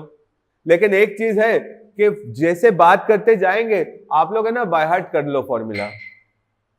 मतलब ये सारे फॉर्मूलाज आप लोग बाय हार्ट कर लो। जैसे offer plus acceptance equal to promise, promise plus consideration equal to agreement, agreement plus enforceable by law equal to contract. कैसे मैंने बोल दिया वैसे आप लोग भी बोल दोगे। मैं ये नहीं बोल रहा हूं कि अभी रट्टा मारो, जरा समझ लो, फिर दिल से बाय हार्ट कर लो। बाय हार्ट मतलब दिल से। यस और नो? और बात करते करते वो बाय हार्ट हो भी जाएगा। यस और नो? अच्छा, धीरे धीरे स्टार्ट करते हैं। So to start with the formulas, एक एग्जाम्पल लेते हैं। एक सिंपल सा एग्जाम्पल लेते हैं और वो एग्जाम्पल को धीरे धीरे धीरे धीरे वो एग्जाम्पल को कवर कर। सीएसडब्ल्यूटी मार देना सीधा, पता नहीं कौन है ऐसे सीधा अंदर आ गया। हाँ सुनो, एक एग्जाम्पल लेते हैं और वो एग्जाम्पल में ये सब कवर कर लेते हैं। One example that covers all these points. अच्छा, by the end of the example, ध्यान से सुनना, by the end of the example मैं क्वेश्चन पूछूंगा, सबको आंसर देना है, हाँ कि ना। हाँ, वेदर यू एग्री तो बोलो एग्री, वेदर यू डिसएग्री तो बोलो डिसएग्री। अगर मैं बोलूंगा केस कर सकते हो तो मैं बोलूंगा कितने लोग बोलते हैं केस करने के लिए, जिसको लगता है केस कर सकते हैं हाथ उठाओ, जिसको लगता है केस नहीं कर सकते हाथ उठाओ। लेकिन हाथ ऐसा मत रखो, दोनों में से कोई एक तो बताओ यार, तो ही तो पॉइंट दिमाग में बैठेगा। यस और no? Come on let's start. Hypothetical example ले रहे हैं, ठीक है। आप लोगों का जुलाई अटेम्प्ट है, अभी एग्जांपल को सुनो। आप लोगों का जुलाई अटेम्प्ट है और तुम्हारे पेरेंट्स ने आके तुमको बोला कि जुलाई अटेम्प्ट में बच्चा तू पास हो गया ना, तो तेरे को लेटेस्ट आईफोन लेके देंगे। ऐसा एग्जाम्पल है। अगर किसी के लिए आईफोन, किसी के लिए भाई बॉय बोले तो बॉयज के लिए कोई बाइक। कौन सा बाइक बोल? कौन सा? NH200 Pulsar. अच्छा भाई पल्सर, स्टंट वेट मत मार भाई, है ना। पल्सर का बाइक है ना। किसी के लिए आईफोन, किसी के लिए लैपटॉप, किसी के लिए मैकबुक, किसी के लिए बुलेट। सही बात है भाई, अपना तो बुलेट है। यस और नो? तो ऐसा अपना अपना पर्सनल समझ लो। लेकिन मैं लेटेस्ट आईफोन बोलूंगा, लेटेस्ट आईफोन, ठीक है ना। अभी सुनो ध्यान से। क्या बोल रहे महक? पेरिस जाने का है? हाँ हाँ, फिर बाद में CHWT पास करके पेरिस, एग्जीक्यूटिव पास करके सीधा चांद पे जाएगी। बोलेगा मेरे को चांद पे जाना है ना भाई। CHWT के लिए पेरिस, वाह भाई वाह, बढ़िया। कड़क यार। गाइस सुनो सुनो सुनो, एक सेकेंड। हाँ, तो तुम्हारे पेरेंट्स ने आके तुमको बोला कि CHWT जुलाई अटेम्प्ट में पास हो जाओ, तुमको लेटेस्ट आईफोन लेके देंगे। Now that is an offer. सुनो, अब पहली बात मैं आप लोग को बता दूं, पेरेंट्स का जो लैंग्वेज था ना, लैंग्वेज, अच्छा वो छोड़ो, पहले पेरेंट्स ने तुमको ऑफर किया कि क्या लेके देंगे? Latest iPhone. लेकिन ऐसा नहीं बोला लेटेस्ट आईफोन लेके देंगे, उसके अंदर एक कंडीशन है भाई, कंडीशन है। और वो कंडीशन क्या है कि आपको CHWT जुलाई अटेम्प्ट में पास करना है। जब ये ऑफर तुम्हारे सामने रखा, किसी ने ना बोला? सब बोले हाँ चाहिए भाई। कोई तो पेरिस वेरिस का बात कर रहा है। ऐसा नो? तो चाहिए। आप लोगों ने जो बोला ना, हाँ, दैट इज एक्सेप्टेंस। जब ऑफर से एक्सेप्टेंस मिलता है ना, तब वो प्रॉमिस बनता है। हाँ हाँ, will come to that point, ठीक है। अभी ध्यान से सुनना। तो ऑफर पेरेंट्स ने दिया, है ना, एक्सेप्टेंस तुमने दिया। अच्छा मेरी बात को सुन लेना, पेरेंट्स ने लैंग्वेज में तो यही बोला कि I promise we will gift you latest iPhone when you clear your CSEE in your July attempt. Language में प्रॉमिस डालने से वो प्रॉमिस नहीं बनता है, वो ऑफर होता है। जब सामने वाला एक्सेप्टेंस देता है ना तो वो प्रॉमिस बनता है। लैंग्वेज में हमेशा तुमको प्रॉमिस वर्ड दिखेगा, but that language is just an offer. ये सुनो, तुम जब उस प्रॉमिस पे हाँ बोलते हो ना, सॉरी तुम जब उस ऑफर पे हाँ बोलते हो ना, तब वो प्रॉमिस बनता है। अच्छा one more thing I would like to add, इधर देखो, हाँ ये जो ऑफर है ना उसको है ना ध्यान से सुनना, प्रपोजल भी बोलते हैं, ये भी लिख दो। ऑफर का दूसरा नाम है प्रपोजल। हाँ कभी कभी एग्जाम में ना ऑफर के बदले प्रपोजल वर्ड डाल देते, कोई बात नहीं, आंसर तो सेम ही है, ऑफर बोलो प्रपोजल बोलो सेम ही है, ओके। अच्छा coming back to our example. अच्छा इतने में ना अपने को क्या क्या समझ में आ रहा है कि भाई there must be two parties, offer करने वाला एक और एक्सेप्टेंस देने वाला दूसरा। ऑफर करने वाले को उधर देखो, ऑफर करने वाले को हम बोलते हैं ऑफरर, प्रॉमिसर या प्रपोजर, क्योंकि ऑफर को प्रपोजल भी बोलते हैं ना, तो प्रपोजर। यस और नो, पक्का। तो ऑफर करने वाले को क्या बोलते हैं, ऑफरर। यस और नो। अच्छा एक्सेप्टेंस जो देता है ना उसको बोलते हैं ऑफरी, प्रॉमिसी या acceptor. There must be two parties, इसको पता है क्या बोलते हैं, plurality of the parties. Singular मतलब एक, प्लूरल मतलब दो। अपने को कॉन्ट्रैक्ट में ना दो पार्टीज होने चाहिए, खुद ही खुद को ऑफर कभी नहीं कर सकते, दो अलग होना चाहिए रे। ऑफर करने वाला अलग आदमी होना चाहिए, एक्सेप्टेंस देने वाला अलग आदमी होना चाहिए, समझ रहे हो। अच्छा प्रॉमिस तक समझ लिए, मम्मी डैडी ने पेरेंट्स ने तुमको ऑफर किया लेटेस्ट आईफोन लेके देंगे CSEE जुलाई अटेम्प्ट क्लियर करने पे, तुमने एक्सेप्टेंस दिया, बन गया प्रॉमिस। अब जरा ऊपर जाते हैं, promise plus consideration equal to agreement. Promise का मतलब तो पता है, ऑफर प्लस एक्सेप्टेंस। अपने को समझना है कंसिडरेशन का मतलब। कंसिडरेशन को लैटिन में बोलते हैं quid pro quo, QUID quid, PRO pro, QUO quo, quid pro quo, जिसको बोलते हैं समथिंग इन रिटर्न। जैसे तुम्हें क्या मिल रहा है something in return, iPhone. Parents को क्या मिल रहा है समथिंग इन रिटर्न, सेटिस्फैक्शन के भाई बच्चा पास हो गया। यस और नो। जब प्रॉमिस पे कंसिडरेशन मिल जाता है तब वो एग्रीमेंट बनता है, अगर कंसिडरेशन नहीं है ना तो उसको एग्रीमेंट नहीं बोलते हैं। बोले यस और नो आराम से। इसका मतलब अपना दो फॉर्मूला हो गया, offer plus acceptance equal to promise, promise plus consideration equal to agreement. Consideration means something in return, जिसको लैटिन में बोलते हैं क्विड प्रो क्वो। बरोबर बरोबर। अच्छा भाई आराम से आराम से। अब अपने को वही एग्रीमेंट को ऊपर लिया, plus enforceable by law equal to contract. अपने को तो कॉन्ट्रैक्ट समझना है, मतलब एनफोर्सेबल बाय लॉ का मतलब समझ लिया तो कॉन्ट्रैक्ट का मतलब समझ लिया। बोले यस और नो। अच्छा अभी मैं अपन एग्जाम्पल को कंक्लूड करेंगे, वंशिका ने जो बोला वही लेते, ठीक है ना। ध्यान से सुनना, आप लोग जुलाई अटेम्प्ट में पास हो गए, मस्त रिजल्ट लेके पेरेंट्स के पास गए, बोले देखो पास हो गया हम लोग, अभी हमको लेटेस्ट आईफोन चाहिए। पेरेंट्स ने बोला एक काम करो, एग्जीक्यूटिव का एग्जाम पास करो, वो टाइम पे जो भी लेटेस्ट आईफोन रहेगा वो हम तुमको लेके देंगे। धोखा, यस और नो, धोखा। अब मेरा क्वेश्चन सुनो, क्या तुम लोग तुम्हारे पेरेंट्स पे केस कर सकते हो कि नहीं। एक मिनट, पेरेंट्स ने लिखित में दिया, समझो on a piece of paper, ये पूरा लिखा था और साइन भी किया है पेरेंट्स ने, तुमने भी साइन किया है। नाउ माय क्वेश्चन इज, क्या तुम तुम्हारे पेरेंट्स पे केस कर सकते हो कि नहीं। कितना लोग बोलते हैं कर सकते हैं, ये बहुत इंपॉर्टेंट है। कितना लोग बोलते हैं कर सकते हैं, ओके दीदी तो बोल रहे कर सकते, ओके ओके ओके ओके। कितना लोग बोल रहे नहीं कर सकते? हर्षित अकेला बोल रहा है नहीं कर सकते, घर में तो रहना है हमको। अच्छा ठीक है, नाउ विल अंडरस्टैंड। अच्छा सच बताओ, अकेला हर्षित सही है? अबे मैं एक्सप्लेन कर रहा हूं पॉइंट, ठीक है। एग्रीमेंट एनफोर्सेबल बाय लॉ, सुनो, अच्छा सुनो और एक एग्जांपल लेते हैं। इधर सब लोग आंसर देंगे एक ही। अगर मैं किराने के दुकान में गया, हाँ, और मैं बोला भाई साहब 10 रुपए का पार्ले जी है? जी माने जीनियस, है ना?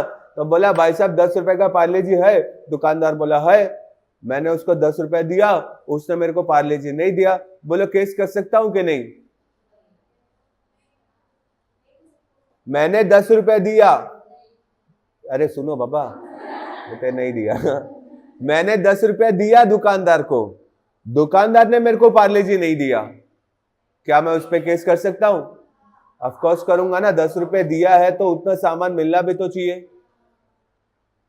करेक्ट? अरे तुम कहीं पे पैसा दिए और सामने से तुमको कुछ मिला नहीं, तो तुम केस नहीं करोगे, दान दे दोगे? अरे बाबा, मेरी बीवी है ना, रिक्शा वाले से 1 रुपया नहीं छोड़ती है। 1 रुपया छुट्टे के लिए भी मेरी वाइफ खड़े रहती है, 1 रुपया। अब मैं कितना बोलता हूँ मेरी वाइफ को, वो 1 रुपया रख के थोड़ी ना वो महल बनाएगा। बोलते हैं यू कीप क्वाइट। खत्म हो गया ना, कीप क्वाइट बोल दिया तो अपना खत्म। मैं तो 1-1, 2-2, 5-5 रुपया तक छोड़ देता हूँ रिक्शा वाले को कि हाँ भाई ले ले भाई। अब मैं एक ही डायलॉग मारता हूँ, भगवान है, मैंने तुमको 5 रुपए दिया है, भगवान मेरे को 10 रुपए देगा रिटर्न में, खत्म। लेकिन मेरी वाइफ का ऐसा नहीं है, वो सीधा बोलेगी 1 रुपया छुट्टा, फिर वो रिक्शा वाले के साथ बहस करेगी, बोलेगी तुम्हारे पास 1 रुपया छुट्टा नहीं तो मैं 1 रुपया कम देती हूँ ना। फिर वो कुछ बोलेगा, मैं बोलता अरे यार क्यों ऐसे सब कर रही है, खत्म करना यार, नहीं 1 रुपया तो छोड़ दे। लेकिन भाई आज तक नहीं मानी हूं, 1 रुपया भी छोड़ने का नहीं।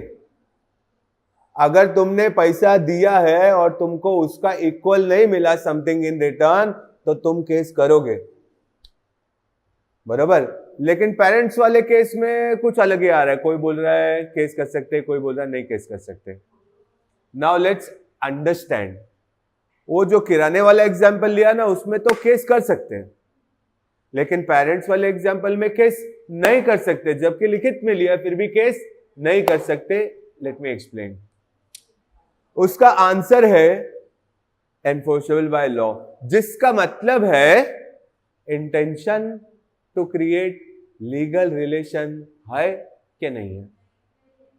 करेक्ट। सुनो, लीगल रिलेशन का मतलब एक ऐसा रिलेशन जिसमें किसी ने भी कॉन्ट्रैक्ट को तोड़ा, उस पे केस लगेगा। समझो मैंने दीदी के साथ कॉन्ट्रैक्ट किया, कर दिया, तो हमारे बीच में एक लीगल रिलेशन हो गया। अगर कॉन्ट्रैक्ट किया है तो हम दोनों के बीच में लीगल रिलेशन हो गया। अभी मैं तोड़ा तो दीदी मेरे पे केस करेगी, और दीदी ने तोड़ा तो मैं दीदी पे केस करूंगा। बोलेगा सोनो, अभी कोई भी एग्रीमेंट में लिखा नहीं होता है कि intention to create legal relation है कि नहीं है। वो अपने को एग्जाम्पल को ना एनालाइज करके हमें कंक्लूड करना पड़ता है कि एग्रीमेंट में intention to create legal relation है कि नहीं। और जो पेरेंट्स वाले एग्जाम्पल को आप एनालाइज करोगे ना, तो पेरेंट्स का इंटेंशन ये नहीं था कि नहीं लेके देंगे तो तुम केस ठोक दोगे। इंटेंशन ये था कि बच्चा ये सुन के एटलीस्ट बच्चा पास हो जाएगा। तुमको मोटिवेट करने के लिए बोला है रे, इसके लिए नहीं बोला है कि लेके नहीं देंगे तो केस ठोक देंगे। तुम सबका फोटो लेके ना, मैं पेरेंट्स को एक एक के घर पे बोलूंगा कि इसको तो जिंदगी में मत बोलना कुछ लेके देंगे। उसका पति हैगा, जो भी होगा वो लेके देगा, तुम मत बोलो कुछ लेके देंगे। शादी हो जाएगा ना लड़की का, वो उसका पति लेके देगा। भाई मैं क्या बोल रहा हूँ समझा? माँ बाप तुम कुछ बोलो मत, केस ठोक देंगे। सुनो, ये है कि intention to create legal relation. Once again guys, have a look, have a look. Whether an agreement, guys इधर देखो, whether an agreement is a contract और not depends on the fact that whether the agreement is enforceable by law और not.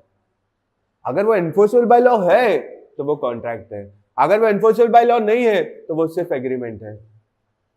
सुनो, और जो सिर्फ agreement होता है ना, वहां पे तुम केस नहीं कर सकते। जो एग्रीमेंट एनफोर्सेबल बाय लॉ है ना, वहां पे तुम केस कर सकते हो।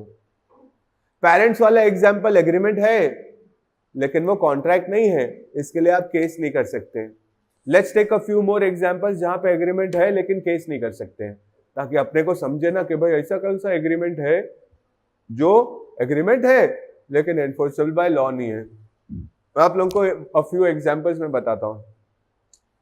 मेरे फ्रेंड्स हैं, ऐसा तो है एक आध, लेकिन मेरे 2-3-4 दोस्त लोग हैं जो हम लोग कोशिश करते हैं कि भाई 10-15 दिन में मिले, है ना। अब उसमें से सिस्टम है ऐसा कि पहले 2 जन मिलेंगे, मैं और मेरा दूसरा दोस्त। वो मेरे को पिकअप करेगा, हम लोग सीधा जाएंगे दहीसर में एक होटल है बीबीसी। बीबीसी आप लोगों को पता नहीं रहेगा, बीबीसी में एक होटल है दहीसर में, वहां पे जाके हम लोग का अड्डा है भाई, वहां पे जाके सीधा बैठ जाते हैं। उधर अंदर घुसा नहीं कि ना, मैं और मेरा दोस्त दोनों एक दूसरे के कंधे पे हाथ डाल के अंदर घुसते हैं। और वो जो काउंटर पे मैनेजर खड़ा रहता है ना, खड़ा, वो देख के बोलता ओ तुम लोग आ गए, फिर बोलते ओ चालू। अंदर गया नहीं कि बैठा नहीं कि 2-3 वेटर लोग आएंगे, हाथ में मिलाएंगे, बोलेंगे और सर कैसे हो, मैं बोलूंगा हाँ ठीक हूँ, अभी एक बैठा है ना ऑर्डर करेगा, ऐसा मैं बोलता हूँ, है ना वैसा। जब और फिर उसके बाद एक आएगा दोस्त आधे पौने घंटे बाद, जिसको टाइम का कुछ वैल्यू नहीं है। उसके लिए तो हम लोग जो खाना खाते हैं ना, हम लोग जो ऑर्डर करते हैं उसमें से थोड़ा साइड कर देते हैं, बोलते हैं एक आएगा खाने के लिए, थोड़ा उसके लिए रख देते थे करके प्लेट में साइड में रख देते थे, वो आता है फिर आधा पौने घंटे बाद। लास्ट में जब भी बिल भरने का टाइम होता है, सच में मैं बोलता हूँ हमेशा मैं भरता हूँ। हमेशा मेरा दोस्त बोलता है, जो मेरे साथ आता है ना, जिसके साथ में जाता हूँ, हमेशा वो बोलता है अगली बार मैं भरूंगा। बोला भाई ब्रो मैं जिंदा हूं, डर मत, मैं भर लूंगा, क्योंकि मेरे को मालूम है वो कभी नहीं भरता है। लास्ट में आएगा ना सीधा मोबाइल लेके उठ जाएगा, बोला अबे साले बिल, बोलता है कर देना, तू टीचर है रे, तू टीचर है, तू कर, तेरा तू सबसे नोबल है, ऐसे सब कुछ भी बोलेगा। आप पता है मैं तो कुछ नहीं हूँ, तू तो टीचर है, तू भरेगा, ऐसे सब बोलते हैं। तो मैं छोड़ ही दिया बोलने का, हमेशा बिल मैं ही भरता हूँ, हमेशा, है ना। अब सोचो एग्रीमेंट तो है, अगली बार मैं बिल भरूंगा, अगली बार तो उससे बिल भरा नहीं, अगली बार तो आया नहीं कभी भी, है ना, तो क्या केस ठोक दूं? पुलिस वाला बोलेगा तुम लोग दोस्त लोग को कुछ काम धंधा नहीं है कि पुलिस स्टेशन में आके कंप्लेंट कर दिया साला बिरयानी का पैसा नहीं भरा, है कि नहीं? ये बात है।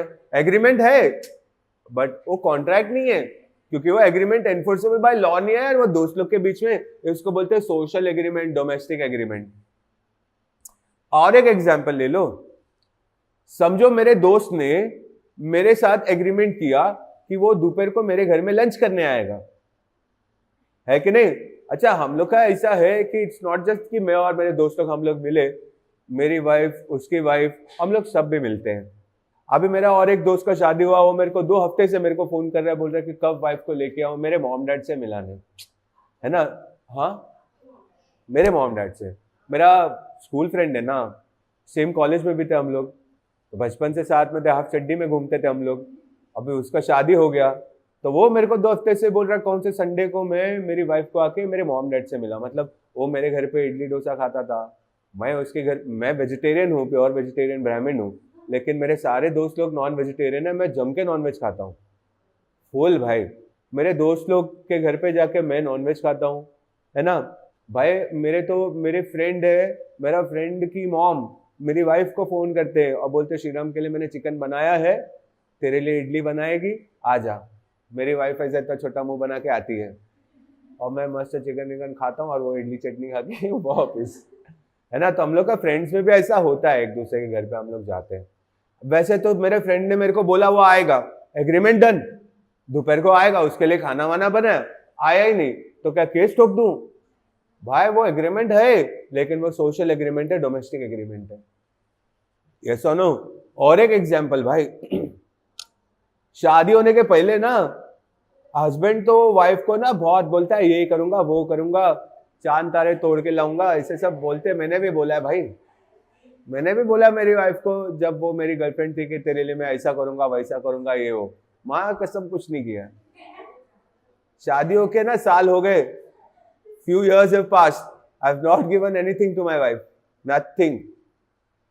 इधर उधर कुछ सिल्वर का रिंग विंग या कुछ ऐसा कुछ ले दिया, कुछ चेन वेन लेके दिया, दैट्स इट, कुछ नहीं लेके दिया भाई। मैंने जितना बोला था ना उसके सामने कुछ नहीं लेके दिया।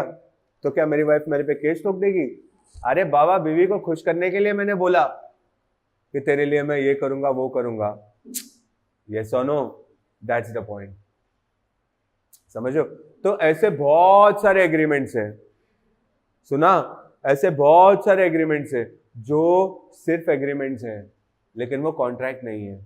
अब वो एग्रीमेंट में, हाँ, अब वो एग्रीमेंट में लिखा नहीं है कि ये एग्रीमेंट एनफोर्सेबल बाय लॉ नहीं है। समझा ना? ये क्या रे, तुम लोग पूरा ग्रुप में निकलते हो रे। तो तुम लोग है ना अभी बाहर बैठना नेक्स्ट लेक्चर से। हाँ तो फिर बाद में, हाँ, और जल्दी जाके आना। हाँ हाँ,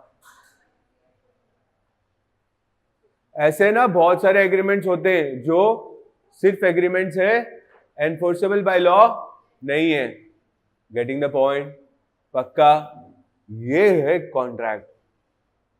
weather there is a contract और नॉट, आपको उस एग्जाम्पल को एनालाइज करना है। उस एग्जाम्पल को एनालाइज करो कि उस एग्जाम्पल में intention to create legal relation दिख रहा है कि नहीं है। अगर दिख रहा है मतलब वो एग्रीमेंट एनफोर्सेबल बाय लॉ है और वो कॉन्ट्रैक्ट है। जैसे किराने का दुकान, किराने का दुकान में 10 रुपए दिया तो वो सामने तुमको देना ही चाहिए ना पार्ले जी। नहीं दिया तो मतलब उसमें तो दिख रहा है कि intention to create legal relation है। वहां पे अगर तुमको नहीं मिला तो तुम केस कर सकते हो। बोलो बच्चा लोग, यस और नो? चलो अभी ध्यान से देखो, थोड़ा सा पढ़ते हैं कि भाई कितना काम हुआ, ये सब एग्जाम्पल लेके अपने को क्या फायदा हुआ नहीं हुआ जरा देखते हैं, है कि नहीं? स्टार्ट करते हैं आराम से। पहला लिखा है Indian contract act extends to the whole of India, मतलब Indian contract act extends to the whole of India. Contract का सेक्शन नंबर है सेक्शन 2 सबसेक्शन एच। इधर देखो, इधर देखो, कॉन्ट्रैक्ट का फॉर्मूला क्या था? Agreement plus enforceable by law equal to contract. इसका डेफिनेशन देखो क्या लिखा है, an agreement enforceable by law. हो गया ना? फॉर्मूला करते करते डेफिनेशन भी हो गया भाई। फॉर्मूला क्या था? Agreement plus enforceable by law equal to contract. Definition क्या बोल रहा है? वही agreement enforceable by law is a contract. हुआ ना? आगे देखो, binds two people legally. Two people, who are those two people? Offeror, offeree, they are bound legally. अच्छा, बाउंड लीगली का मतलब अब किसी ने तोड़ा तो केस होगा। यस और no? That is the meaning of bound legally, मतलब किसी ने तोड़ा कॉन्ट्रैक्ट तो अब केस होगा। बरोबर ना? अच्छा, फिर उसके बाद देखो म्यूचुअल डिसीजन। किसी ने फोर्स किया कॉन्ट्रैक्ट करने के लिए, किसी ने फोर्स किया क्या? नहीं ना? एक मिनट, हाँ, क्या पेन ढूंढ रहे हो? चार्जर तो पता नहीं। अच्छा सुनो ध्यान से, किसी ने मैंने क्या फोर्स किया वो किराने वाले को पार्ले जी देने? नहीं ना? वो किराने वाले ने मुझे फोर्स किया क्या खरीदने के लिए पार्ले जी? नहीं ना? इसको बोलते हैं कि म्यूचुअल डिसीजन। मैंने फोर्स नहीं किया दुकानदार को, दुकानदार ने फोर्स नहीं किया मेरे को, तो हम लोग दोनों अपने मर्जी से कॉन्ट्रैक्ट किए भाई। अरे बोलो। अच्छा, उसके बाद एग्रीमेंट तो चाहिए ही चाहिए, बिना एग्रीमेंट का तो कॉन्ट्रैक्ट बन ही नहीं सकता भाई। यस और नो? अच्छा, फिर उसके बाद है लीगल डॉक्यूमेंट, बाजू में लिखा ऑप्शनल। हमेशा लीगल डॉक्यूमेंट बनाने का जरूरत नहीं है। कभी कभी लीगल डॉक्यूमेंट पे कॉन्ट्रैक्ट बनता है, कभी कभी तो बिना लीगल डॉक्यूमेंट के भी कॉन्ट्रैक्ट बनता है। 10 रुपए का पार्ले जी लिए, कॉन्ट्रैक्ट ही तो है ना। पेपर पे कॉन्ट्रैक्ट किया क्या? बोला चाचा इस पे साइन करो, 10 रुपए का पार्ले जी ले रहे हैं। वो बोलेगा मार दूंगा, कस्टमर लोग इतने हैं, दिमाग खराब मत करो। तो ये तो ओरल हो गया। तो कॉन्ट्रैक्ट ओरल भी होता है, रिटर्न भी होता है। जब रिटर्न होता है ना तो उसको बोलते हैं लीगल डॉक्यूमेंट। ये सुनो, ये ओरल रिटर्न पे हम नीचे बात करेंगे, मतलब at the end of this page आप देखो ना, उधर ओरल रिटर्न मिलेगा शायद अगले पेज, हाँ अगले पेज के टॉप पे मिलेगा ओरल रिटर्न, है ना? तभी बात करेंगे। थोड़ा सा आगे बढ़ रहे हैं। एग्रीमेंट, जरा एग्रीमेंट का फॉर्मूला बताओ। Agreement promise plus consideration equal to agreement. देखो इधर डेफिनेशन में क्या लिखा है, every promise and every set of promises forming consideration for each other. तो वही हो गया ना, promise plus consideration equal to agreement, उसी को इन लोगों ने डेफिनेशन में बनाया है कि every promise and every set of promise forming consideration for each other. Yes और नो? चलो बढ़िया, जरा सा आगे बढ़ते। प्रॉमिस, अच्छा प्रॉमिस का क्या फॉर्मूला था? Offer plus acceptance equal to promise. यहाँ पे डेफिनेशन दिया है, offer once accepted becomes a promise. Formula ही तो है, फॉर्मूला करते करते डेफिनेशन भी हो गया। Offer plus acceptance promise, offer once accepted becomes a promise. बोले यस और नो? बढ़िया भाई, आगे देखो। ऑफर, अब ये हो गया ऑफर। अब यहां पे ना parent child parent child parent child करके मैंने लिखा है। शू थयू? अरे शू थयू? क्या हुआ?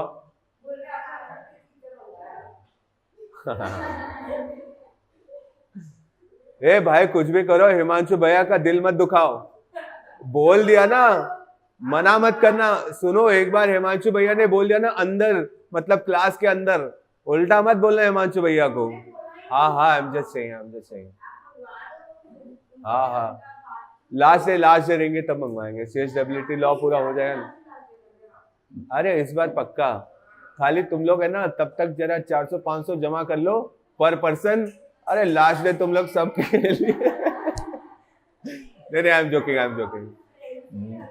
नहीं, अरे तुम लोग के लिए भी भरूंगा, पक्का भरूंगा। हाँ अरे यार, हिस्ट्री है यार, पक्का। ये सुनो, चलो आ जाओ। ऑफर, अब पेरेंट चाइल्ड करके मैंने लिखा है ताकि अपने को ऑफर समझ में आए। अच्छा, ऑफर के डेफिनेशन में ना एक वर्ड आपको एब्सटेन मिलेगा, सेकेंड लाइन में मिलेगा एब्सटेन। वो एब्सटेन वर्ड को मैं अभी नहीं एक्सप्लेन करूंगा, वो एब्सटेन वर्ड को है ना पूरा ऑफर का डेफिनेशन होने के बाद लास्ट में समझाऊंगा, नहीं तो ना डेफिनेशन अटक जाता है रे। एब्सटेन वर्ड पे बात करने लगो ना तो डेफिनेशन ही अटक जाता है। तो मैं क्या करता हूँ, एब्सटेन को छोड़ के पूरा डेफिनेशन करता हूँ, फिर एब्सटेन को एक्सप्लेन करता हूँ कि एब्सटेन का ये मतलब है। ये सुनो, अच्छा आराम से। हाँ, पेरेंट चाइल्ड के हिसाब से ऑफर के डेफिनेशन को अपन पूरा क्रैक करेंगे, ठीक है। देखो क्या लिखा है, when one person signifies to another, मतलब when parents inform to the child, ठीक है।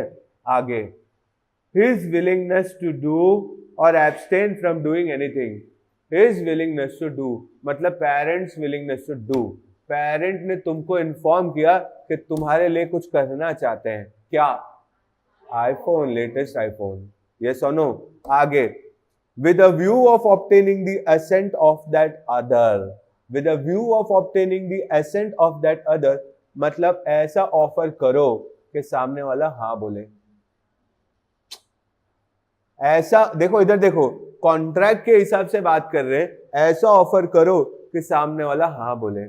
अब मैं बोला था ना, हम लोग होटल में जाके बैठते, एक तीसरा दोस्त आता है, लेट आता है, मेरे को पता है कि वो बुक्कड़ है, उसको कितना भी खिलाओ उसका पेट नहीं भरेगा, उसके लिए तो हम लोग साइड में रख देते खाना कि आएगा एक करके, उसका हिस्से का खाएगा, और मेरे को मालूम है उसको और पूछेंगे ना कि और कुछ मंगवाओ तो बोलेगा हाँ हाँ करके। तो मैं पता है क्या करता हूँ, निकलने के पहले बोलता हूँ ब्रो कुछ खाएगा, तो उसको पता है अभी निकलने का टाइम हो गया, तो बोलता है नहीं नहीं नहीं करके। समझ रहे हो? मैं पहले पूछता ना 10-15 मिनट पहले, तो बोलेगा बोल ना कुछ स्टार्टर।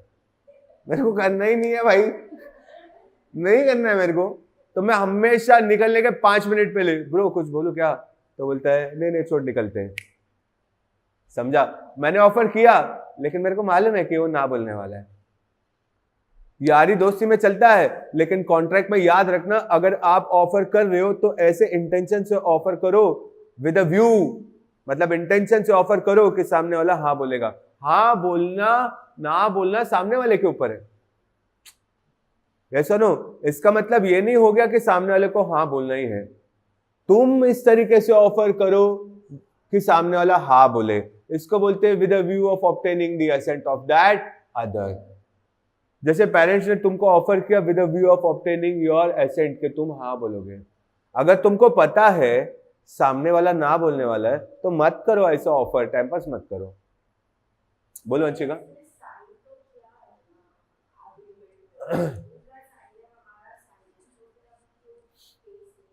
अच्छा because of the fact that intention to create legal relation नहीं है।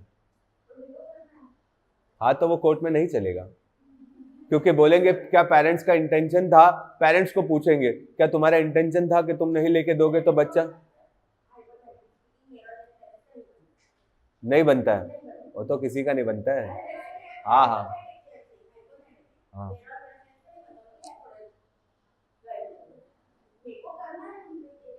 अच्छा मैं बताता हूँ,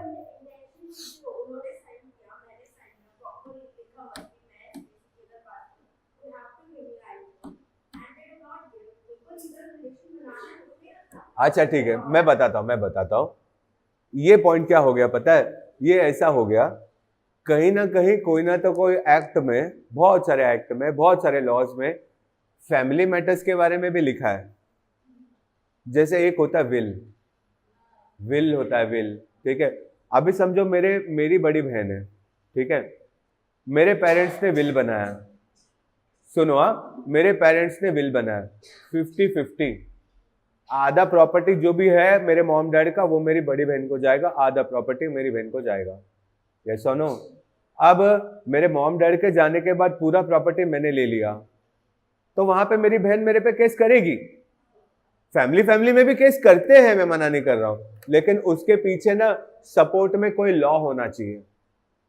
अगर तुम जो केस कर रहे हो उसके पीछे कोई सपोर्ट में कोई लॉ है जो अलाउ कर रहा है तुम्हें तुम्हारे पेरेंट्स पे केस करने के लिए, अलाउ कर रहा है, तो तुम कर पाओगे। That paper does not hold any value, it holds no value.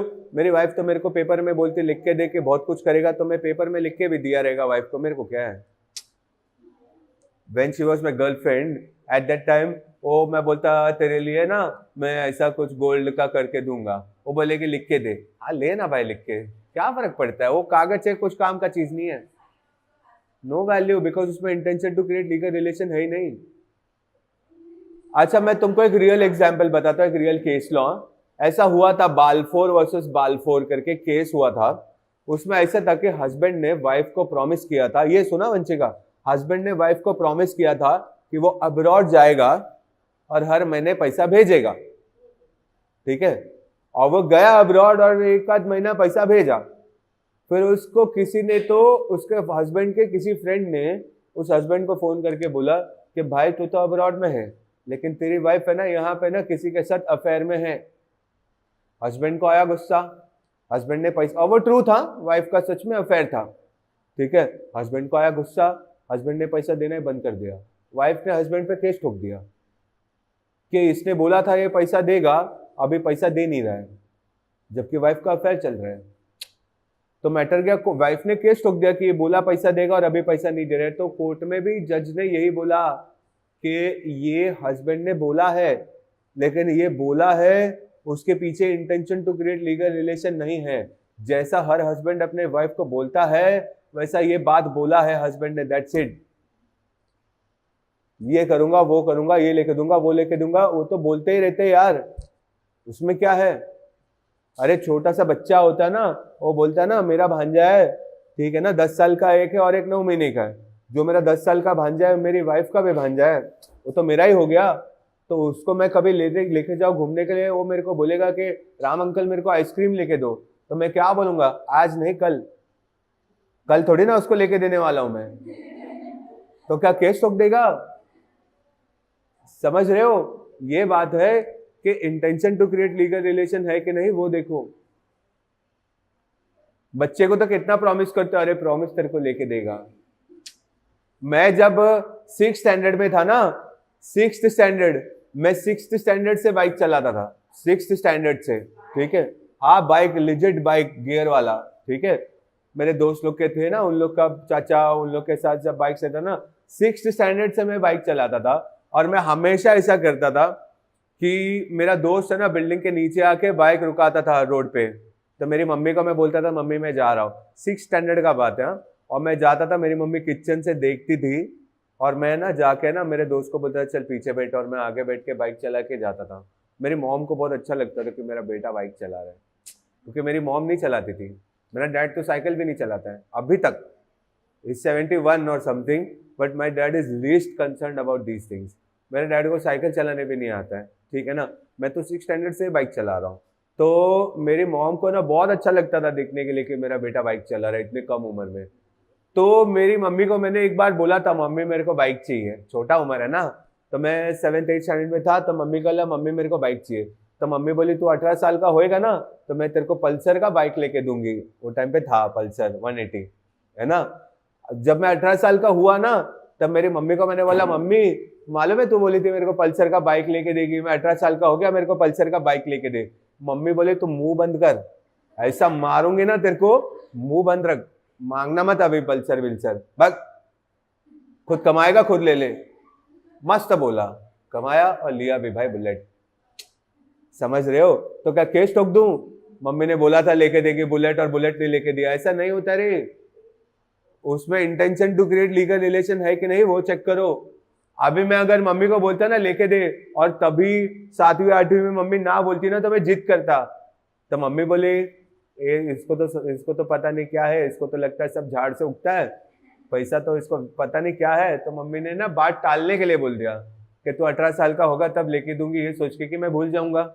मैंने तो सीरियसली ले लिया भाई, ऐसा नहीं होता है। Getting the point. उस एग्रीमेंट में intention to create legal relation है कि नहीं इसको चेक करना पड़ता है।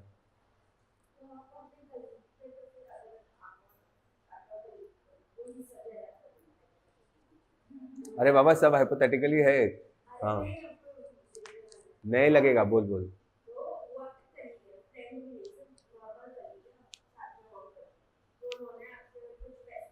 हाँ हाँ, even if he is my friend फिर भी मैं केस कर सकता हूँ, क्योंकि उसमें intention to create legal relation है, मेरे से पैसा मांगा। ऐसा हुआ है बाबा, मेरे फ्रेंड्स लोगों ने मेरे से पैसा मांगा है, ठीक है, मैंने एज अ फ्रेंड मैंने पूछा नहीं कि कब लौट आएगा। है एक आध दोस्त लोग मेरे, एक दोस्त दो दोस्त, एक दोस्त है जिसने मेरे से बहुत पहले पैसा मांगा था शादी के लिए भाई, मैंने दिया उसको, अभी तक उसने मेरे को पैसा नहीं लौटाया, बच्चा हो गया उसका 4 साल का। कर सकता हूँ, कर सकता हूँ, लेकिन मैंने आज तक उसको पूछा नहीं है कि भाई वो क्या पैसे का इंटरेस्ट जमा करेंगे तो प्रिंसिपल का डबल हो जाएगा इंटरेस्ट। उधर मैं कर सकता हूँ क्योंकि उसमें intention to create legal relation है, वो तो दोस्त है ना यार, बोला जाने दे।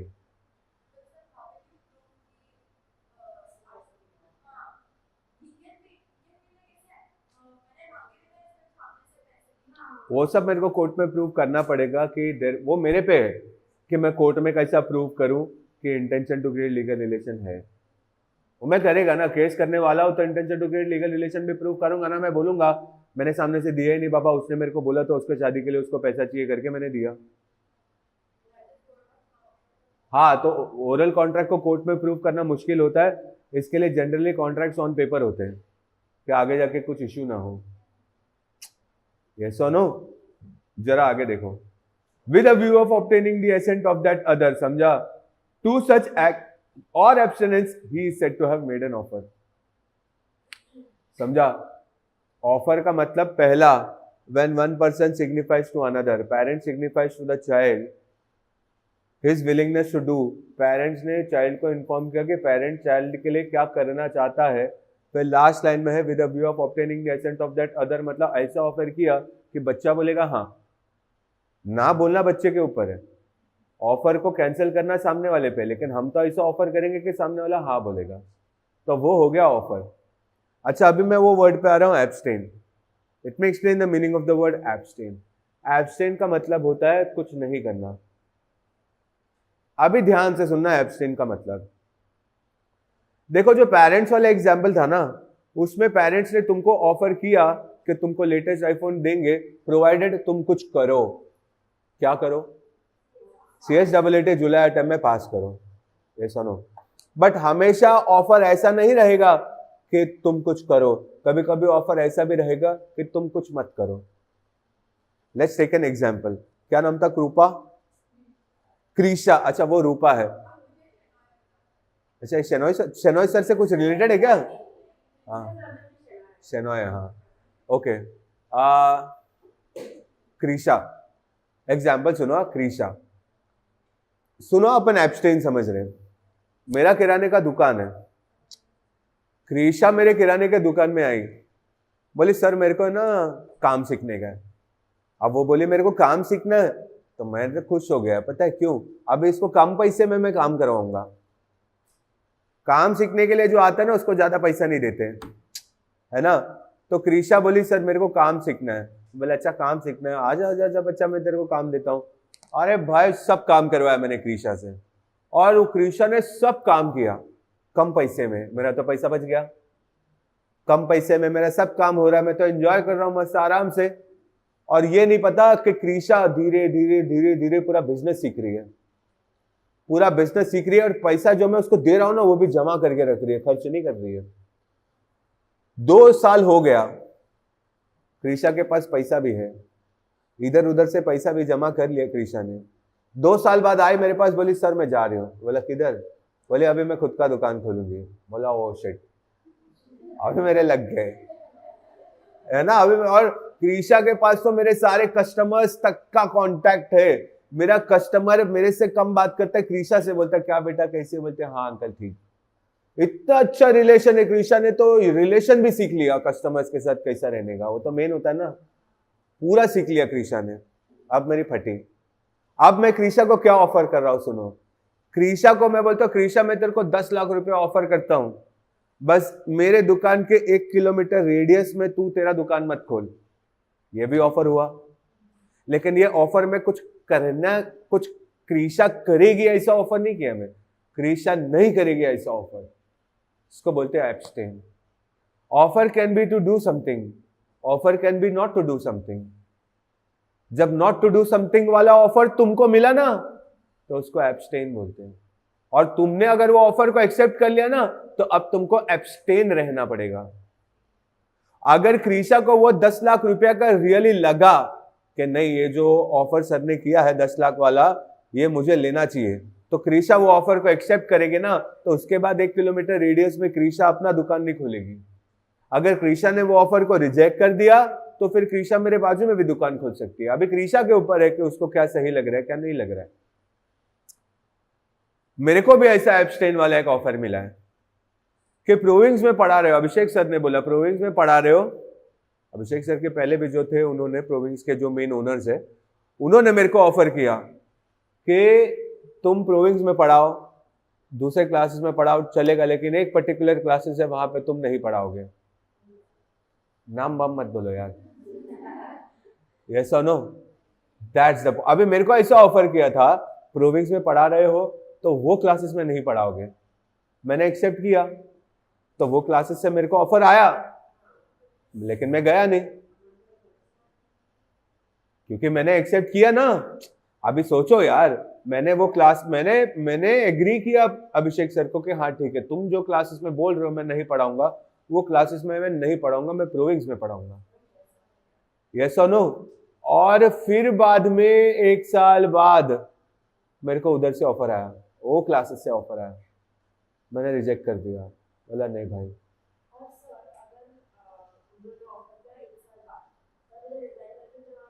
रिजाइन करके जा सकता हूं नो प्रॉब्लम, लेकिन इधर और उधर पैरेलली नहीं पढ़ा पाऊंगा, ये बात है। हाँ यस और नो, गेटिंग द पॉइंट। तो ये हो गया एब्सटेन।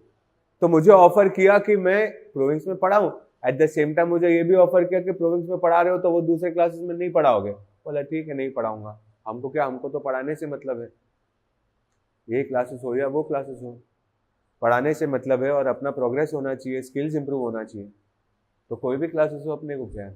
हाँ लेकिन एक्सेप्ट कर लिया तो अभी मैं वो क्लासेस में नहीं पढ़ाता हूँ। यस और no, that's the point. Abstain समझ में आया गाइस? बस लास्ट का 10 मिनट्स है, थोड़ा सा आगे बढ़ते हैं। एक्सेप्टेंस, इधर देखो इधर देखो, कब हम बोलते हैं एक्सेप्टेंस है, जिसको ऑफर किया उसने हाँ बोला, एक्सेप्टेंस। हाँ तो मतलब when the person to whom offer is made gives his assent thereto, he is said to have accepted the offer। वही तो लिखा है देखो ना, when the person to whom offer is made gives his assent thereto, he is said to have accepted the offer. आगे मैंने थोड़ा सा आगे मैंने पुश करके लिख भी दिया कि offer once when accepted becomes a promise. Yes और नो? हो गया बात? करेक्ट। चलो थोड़ा सा आगे देखो, ये छोटा सा लिस्ट आप लोगों को मिलेगा। ये जो सेक्शन नंबर्स है ना, वो तुम्हें बाय हार्ट करने हैं, क्योंकि एग्जाम में कभी सेक्शन नंबर को लेके भी क्वेश्चन आता है। पता है वो लिमिटेशंस में अपने को सेक्शन नंबर को लेके क्वेश्चन है 2 सब सेक्शन एम, वैसा कभी कभी सेक्शन नंबर को लेके भी क्वेश्चन आ जाता है। ये सारे सेक्शन नंबर आप लोग याद रखना। बोले ऐसा नो? यस। थोड़ा सा ये कैरेक्टरिस्टिक्स ऑफ ऑफर पे बात करते हैं। अब ध्यान रखना, सिर्फ ऑफर के बारे में सोचना बच्चे लोग। Just think about offer, don't think about acceptance. Contract के बारे में भी मत सोचो, खाली सोचो ऑफर के बारे में। ये सुनो, जैसे पहला देखो, प्लूरलिटी ऑफ द पार्टीज, ये तो आप लोगों को आ जाएगा। प्लूरलिटी ऑफ द पार्टीज मतलब there must be 2 parties, 1 offeror, 2 offeree. ये सुनो, तो वो प्लूरलिटी ऑफ द पार्टीज में मैंने देखो क्या लिखा है। अच्छा इधर देखो, कैरेक्टरिस्टिक्स ऑफ ऑफर में ना मैंने ऐसा लिखा है think about offer only, don't think about acceptance. फिर मैंने लिखा है प्लूरलिटी ऑफ द पार्टीज में, एक लिखा है ऑफरर, प्रॉमिसर, दूसरा लिखा है ऑफरी, प्रॉमिसी, एक्सेप्टर। अच्छा इधर और एक भी मैं ऐड कर सकता हूं, प्रपोजर। यस और नो? चलो बढ़िया। अच्छा इधर साइड में मैंने ऐसे लिखा है,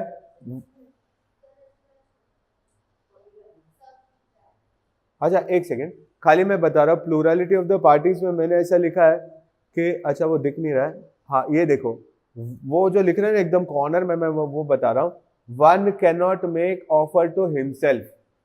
प्लूरलिटी ऑफ द पार्टीज में ये भी लिखो कि one can not make offer to himself. खुद ही को कैसे ऑफर कर दिया और खुद ही एक्सेप्ट कर लिया, ये कौन सा सीन है भाई? खुद ही को ऑफर किया और खुद ही एक्सेप्ट कर लिया, ऐसा नहीं होता है।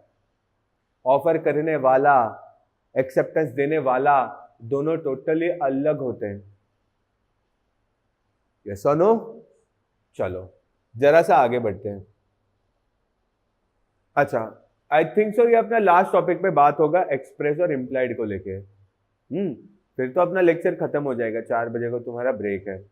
अच्छा लेट मी एक्सप्लेन कि ये क्या है एक्सप्रेस और इम्प्लाइड। इधर देखो आराम से समझ रहे हैं। एक्सप्रेस मतलब ऑफरर्स ने ऑफर एक्सप्रेस किया वर्ड्स यूज करके, या तो ओरली या तो रिटर्न में। फॉर एग्जाम्पल मेरा फोन, क्या नाम है दीदी? अपने लिए तो दीदी है, ठीक है ना? तो मैंने बोला दीदी मेरा फोन परचेस करोगे? ये ऑफर है लेकिन ये एक्सप्रेस ऑफर है। ये सुनो, मैंने ऑफर किया दीदी को, लेकिन ये ऑफर है और ये एक्सप्रेस ऑफर है। यहां पे मैंने वर्ड्स यूज किया है लेकिन ओरली बोला।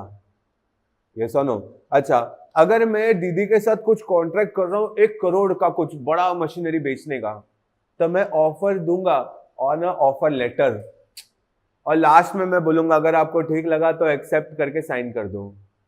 ये भी एक्सप्रेस है, ये भी वर्ड्स है, बट रिटर्न है। तो offer can be express through words, oral और रिटर्न।